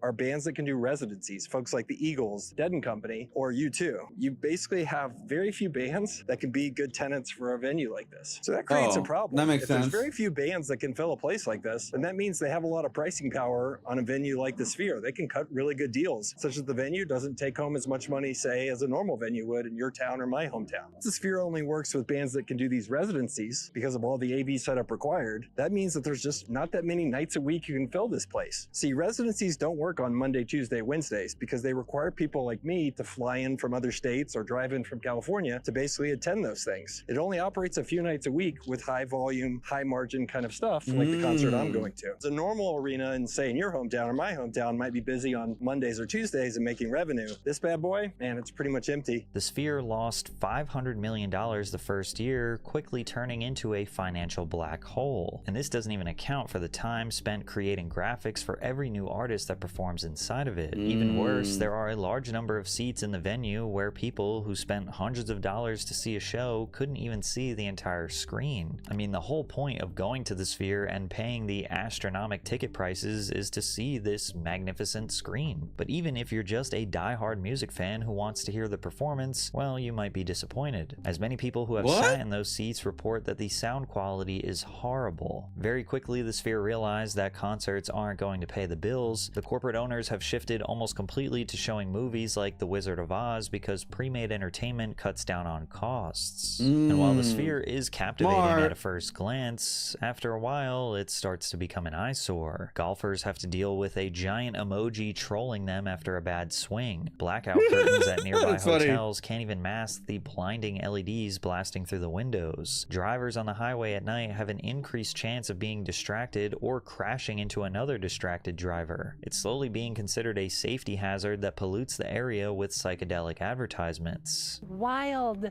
safety things happening in the vicinity of this project. Aaron Breen specializes in pedestrian safety and says this first-of-its-kind project poses serious traffic safety risks, with drivers stopping in the middle of the road, people running across lanes, all just to get the best possible view. It's so much worse at night. And which makes it so much worse from a traffic safety standpoint, because it's so much harder to see pedestrians and bicyclists. Some places are even capitalizing on views like this parking ramp, charging people $20 to see it from this perspective. And even though the Sphere is falling into financial ruin, it is just the beginning of many more luxury mega projects that Vegas is spending billions on, like the Formula One racetrack that runs through the city, the athletic stadium for $2 billion that's supposed to be open to the public in 2028, the Warner Bros. Sony studio plot, or the LVXP Resort Arena that has plans to make the tallest building in the state. Cold, sterile, luxury projects with no soul are the future of this city, and it goes far beyond the Las Vegas Strip. There have been major residential construction projects where Vegas has produced homes to encourage people to settle in the city. Vegas has been constructing homes at a rapid pace and dubbing them luxury estates. Aerial photographs have been taken to show that these homes are soulless carbon copies sold for $2 million on tiny lots. They seriously look like someone constructed a massive assembly line to produce as many overpriced homes as they could. The rapid growth in and around the Strip has made the city incredibly compact and very disorganized. The mega projects make it look like Las Vegas is entering a virtually crime-free era, but it's becoming so tightly packed and densely populated that your $2 million home is usually just a few blocks away from some of the most dangerous neighborhoods in the country. Not to mention the countless stories of people putting their life savings into a home inspector's nightmare. We received messages from homeowners across the valley that shared their own stories of purchasing a brand new home and discovering issues. I couldn't tell you the number of items. There's pages full, at least 6 pages full. Mike and Olivia Kraselic moved into their new build in the valley in December of 2021.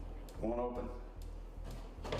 Some of the items on their fix-it list range from small to major. After it rained this summer, Olivia heard dripping in the wall. When they came, they determined that our AC unit was reversed. The pipes were reversed. Kraselic said there was stucco in the pipes, which caused everything to back up in the pan. The 2-week fix ended up taking a month to repair. They contact customer service and wait on trades to show up for repairs. By 2026, the colorful and exciting resorts that made Vegas special are unrecognizable. Hotels like the Luxor have been hollowed out, and rooms are full of cheap, stained furniture that don't even fit. I was gonna stay there. Again, I'm gonna be honest. I don't give a shit how. Okay, here's the thing about me personally. I don't care how the hotel looks like, as long as like that. Right, this hotel seems nice to me, bro. I stay at shitty motels, guys. I stayed at a shitty motel. This right here is a fucking luxury for me, because all I care about, for obvious reasons, and I think that's what a lot of people do, is to go there, sleep, wake up, and get the job done, right? That's all I care about.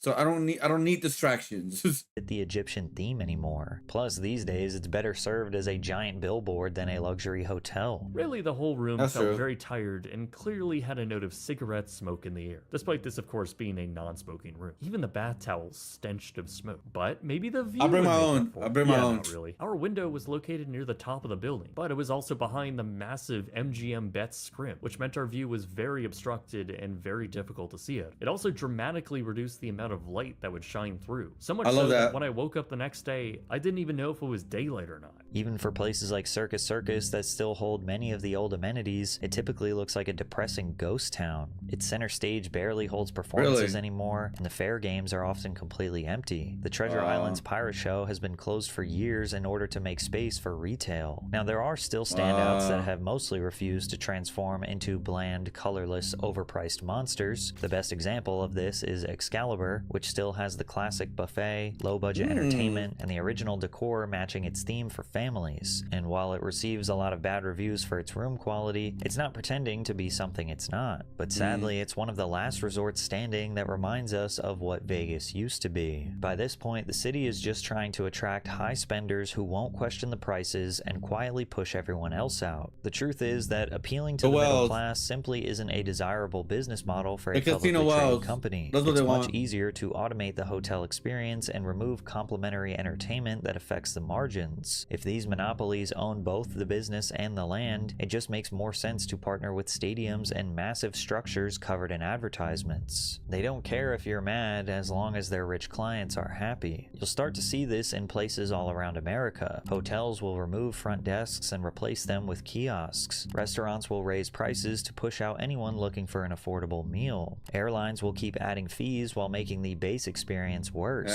Why? Because if people don't stop going, then why would they make the experience any better? They're doing this across various industries because corporate leaders have realized that even if they make the service worse and charge more for it, people don't stop giving them money. So there's literally no incentive to make the experience better. Even local entertainment will shift. Concerts, sporting events, and festivals will price out average fans and cater to more VIP. Whoa, I will say this though, there have been some changes. because they're not making as much money anymore. So they're not. There are some lower pricing. Like for example, the fast food restaurants. If you guys noticed, they've been trying. Like again, it's still very expensive nowadays, but they've been doing some new stuff in order to get more affordable for the regular people to buy, like myself, to buy fast food. If I want to buy fast food. I mean, the average price is still like $15, which is fucking insane. But there are like deals now to like make you feel, I guess, somewhat worth it. But again, it's still crazy though. The mafia was indefinitely better running Las Vegas than corporations. That's crazy to think about too, right?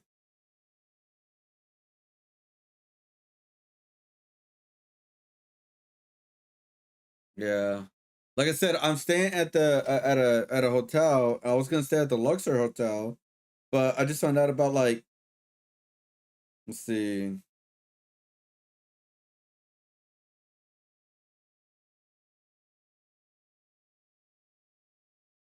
Let's see.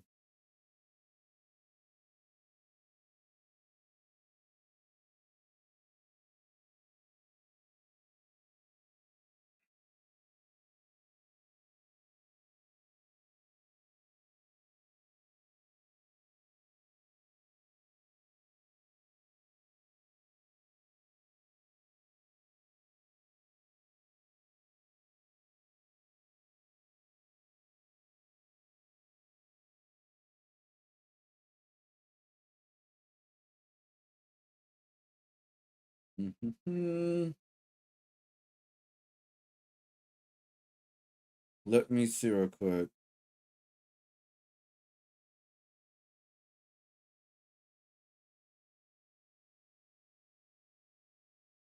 I still can't believe it. I live 4 hours away from Vegas, by the way.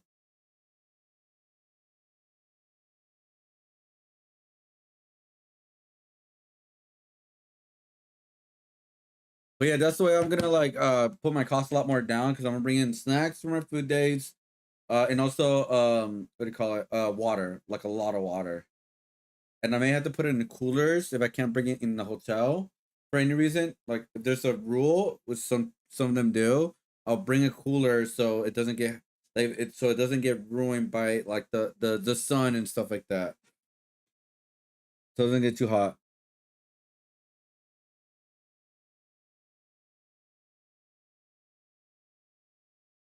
Let me see.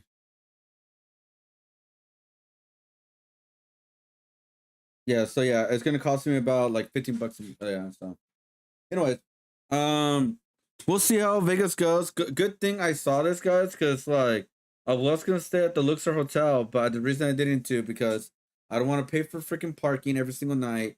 That's literally destroys the whole budget. That literally destroys my whole budget. I'm not doing that. It's now been 246 days. Project hasn't told me to stay hydrated. The problem is water in Vegas is like $14 a bottle, so I don't know, it might be out of luck. God damn it, man. Anyways, how's everybody doing today, guys? Welcome back to the stream. Vegas is crazy. Let's see. Do I have anything left in the news? Oh yeah, California's doing something right. Believe it or not, the Stop Killing Games movement has officially backed by proposed California bill focused on protecting players when online games are shut down. Publishers must provide an offline mode or keep or way to keep the game playable after server down. If this is possible, players should receive a full refund. Realistically, partial refund. That's like the realistic, but I understand what you're saying. That the goal is protecting digital ownership and game preservation. This proposal follows growing concern over games becoming completely inaccessible once support ends, especially after shutdowns like The Crew. Most gamers think that if players play the game, it should remain playable or fairly compensated, which I think is very fair. Like that's why again, I don't like uh digital games, guys. I'm not a fan of that. I hate it. It's not cool. But yeah.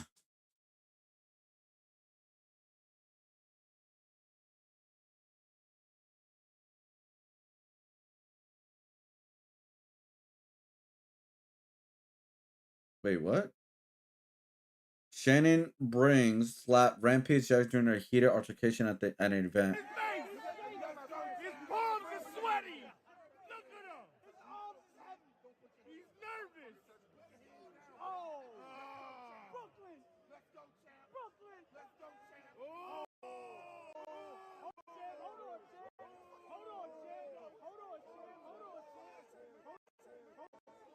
Doesn't slap him, does he?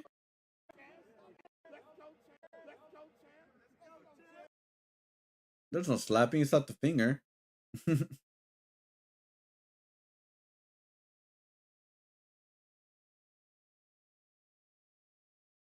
Let's see.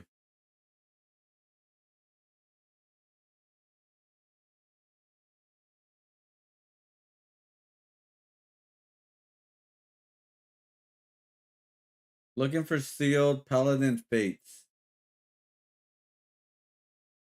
Damn, that's just like a long time ago, wasn't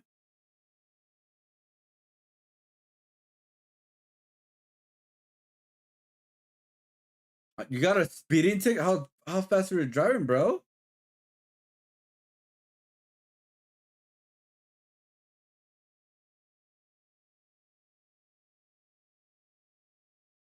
$76 out of what?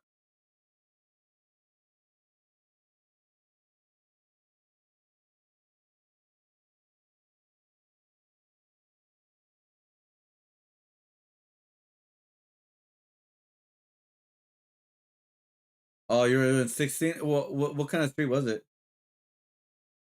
On the freeway? Oh, that's grimy. Oh, that guy's an asshole, dude.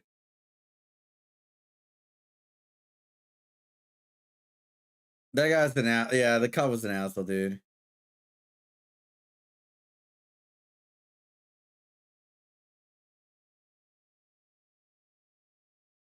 Yeah, that cop was an asshole. Yeah, like 7. It's raining. Oh yeah, that guy's an asshole, bro. Yeah, 76 on a freeway. Oh, wait a minute. Hold up. Wait a minute. You say it's raining. Isn't that dangerous?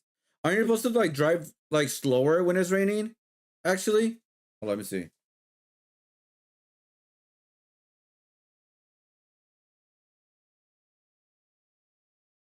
Um, let's see. Still, let's see.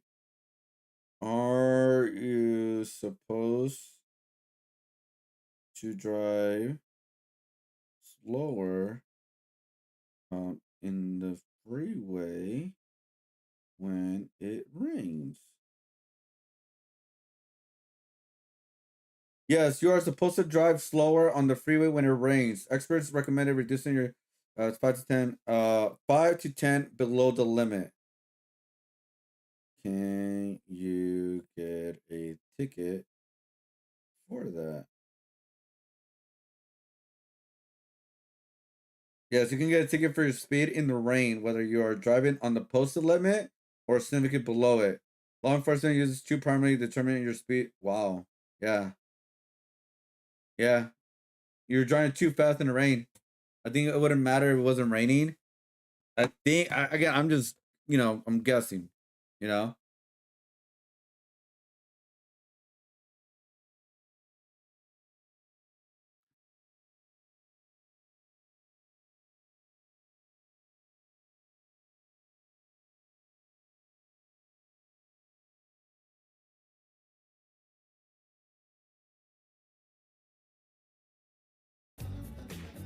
Oh my God.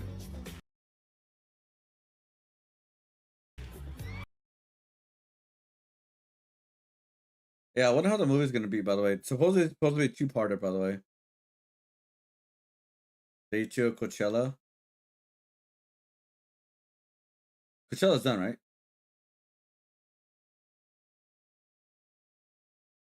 Sophie Thatcher. What's she done? Like, what's she's done? Don't recognize her at all, but I know why they're taking pictures of her. Because she's at an event, guys. She's at an event.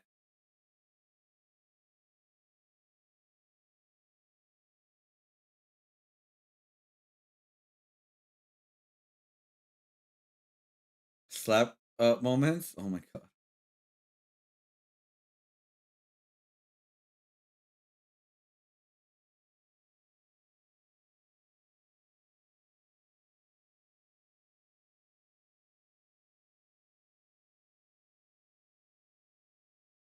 Let's see. I think that's everything for today. Oh, is One Piece merch on sale yet? No. Will it be on sale today? That's hilarious, by the way. People were waiting in line, like People waiting in line for this like crazy, dude. Secret Wars is trending right now. Is this a dress appropriate for a high school teacher?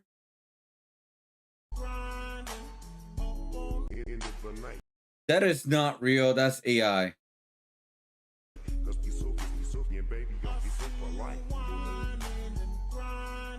Yeah, it feels like AI. By the way, that's AI. Yeah, I can tell.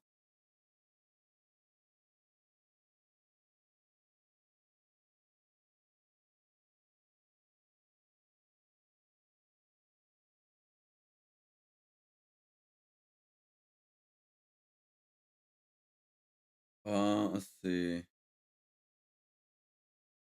MF Doom's gonna be part of the new what?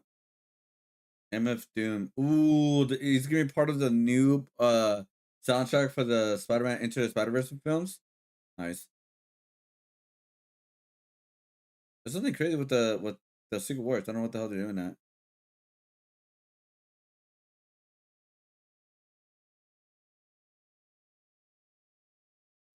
Ascending Heroes. You bought it at Ross. Yeah, it's crazy.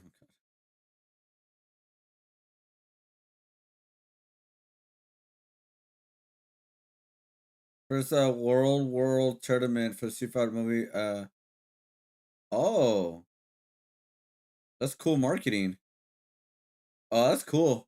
World tournament for Street Fighter.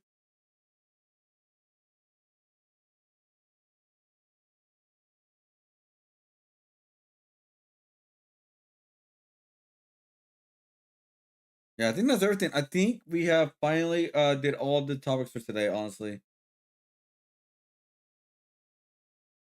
Yeah, I'm looking and I think that's everything. Oh wait. Nick Shirley went off on California Democrats for pushing their Stop Nick Shirley Act. No, wait, that's real. That is not real. What? Again, I haven't keep up with this, by the way. But Stop Shirley Act is a nickname given by critics, including Republicans. And oh, it's just okay. I thought it was an actual bill. Oh wait, it's okay. It's Assembly Bill 2624, protections for immigrant service providers. All right, so let's see. The bill is to boost privacy for immigrant services providers. Left lets eligible people keep home addresses confidential. Ban sharing photos or personal info of harass or harm, which I understand that the victims can stick up to $4,000 in damages. But these are like the things they've been doing is going towards companies. Like it's not personal people, it's towards companies, right? Unless I'm wrong.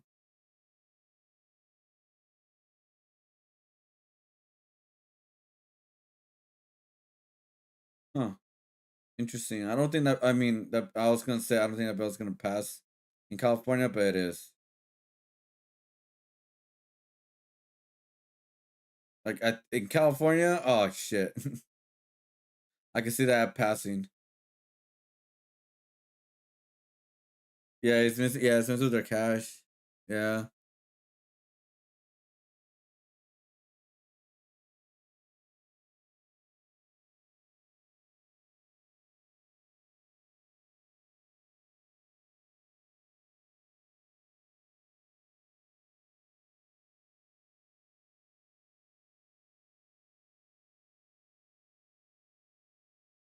Yeah. I think we're good now. Okay, cool. All right. I believe I watched everything I wanted to watch, except for like some videos, obviously for tomorrow, since tomorrow's comic book day. I gotta save up some videos for like food. But today I gotta do my taxes, guys. I gotta finish that up. I started yesterday, but I didn't finish it. All right. Let's see, what time is it? All right. So let's see. So we finished the Street Fighter 1, which is really great. I finally finished the project, which I think this is great. Let me know. Let me know what you guys think, by the way. Yeah, that's what I gotta finish. That's what I gotta do today. So we finished the Street Fighter 1. I'm happy with it. I feel like it took way too long. I messed up. And then I gotta finish these right here. So But I gotta finish my taxes, so I think I should go to bed now. All right, I gotta finish my taxes, guys. I gotta finish them. Let's see. Today I'm gonna do the community drawing, and then the stickers, the little stickers, guys. We're gonna work on those. Finish all those little stickers up now to tomorrow. Um, and then Thursday will be that, and then hopefully with this stuff, I'll start working on off stream. I think that's what we're gonna do. Okay. All right, guys. I'm gonna call it here. I know I didn't do much today, but at least I finished this. Out of all things, like at least I finished something, guys. Like which is this. I gotta fill in the white in this though. But other than that, we finished it. I think it looks cool. I think it looks awesome. I'm not sure how these gradients gonna work out when I print them. We're gonna test them out. We're gonna see how that goes. Yeah, we'll see how this goes, guys. All right. So thank you for watching, guys. I really appreciate it. I would not really end today, but I gotta like, I gotta do my TXs, guys. I gotta do my TXs. I need to have details on this one. But yeah, I gotta do my TXs, so I gotta end because I gotta finish that up. Yeah, it's due today. Yeah, I just been like very delayed with a lot of things lately, which is not good. And like I gotta do my list of what I gotta finish. So Street Fighter 2 is almost done, right? Little things gotta do. Character select stickers, we're doing it right now. RPG, and then the little stickers, and then okay.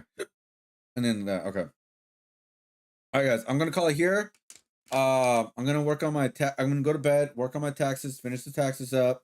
And then I'll stream earlier, I think, because I don't think my taxes gonna take that long because I already started. I'm like halfway done, so it doesn't take that long.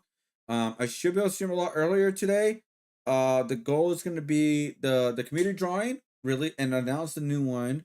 And then we're also gonna do the little sticker designs because we gotta finish. That's the biggest thing about this month, guys. We gotta finish the sticker designs. That's the biggest thing for sure. Because luckily, for a couple months now, we've been painting stuff. So we've got a couple of paintings ready to go, and we just gotta work on some other paintings, which don't take me that long because they're not big paintings. And then yeah, so we should be fine overall. So all right, guys, thank you for watching, guys. I really appreciate it. But so yeah, this week, guys, we're gonna continue with the community drawing. We're gonna do the commission painting as well. And we're also going to finish the sticker designs, at least the small ones. And next week, we're going to work on the bigger designs that we're going to do, like the stickers was.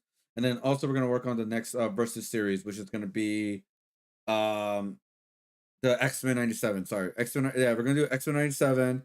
And then we're going to do, I'm thinking about doing Naruto, Sasuke, sorry, back Sasuke drawing and then finish that up too as well. And then I'm thinking about doing one for One Piece. So I was thinking about doing one for Luffy, Zoro, and Sanji first, and then from there we'll probably do the other One Piece characters. So I was thinking about doing that. And then like I said, we got a lot of stuff to do. But my goal is if I could finish like all the outlines, like digital outlines this month, we should have finished a lot of them by all of May and start printing them one by one every single week. And by the first 2 weeks of June, before I do Artist Alley, I should be good, especially because like Anaheim is like very close to me, like the StarCon one, so it makes too bad. So we should get everything done. So, all right, we got a month and a half to finish a lot of things, guys. That's plenty of time. We worked on a lot of things, but I've been lagging on a lot of things. I'm not gonna lie. But I will stream longer. We'll work a lot of artwork done offline. And that's gonna be the goal. If I could finish a lot of things offline, then yeah. And luckily, I finished all my commissions. I got one new one, and that's a little digital design, so it's not gonna be too long. And yeah, so we're in a good spot right now because I just have to like work overtime for the rest of this month. I gotta work overtime and lose some sleep, but I'd rather get it done by this month, so we don't sleep next month and also in June. That's the big plan. All right, guys. All right, guys. So thanks for watching. I really appreciate hanging out with me. Yeah, I'll see you guys on next time. Right. I think what I'm gonna do, by the way, guys. This weekend, I'm gonna finish all of these base colors. All of these designs I created so far, they're gonna be all done. All the base colors are gonna be done, and then on stream, we'll finish it on stream and everything. All right. Thanks for watching. Bye, everybody. Have a good night. Bye.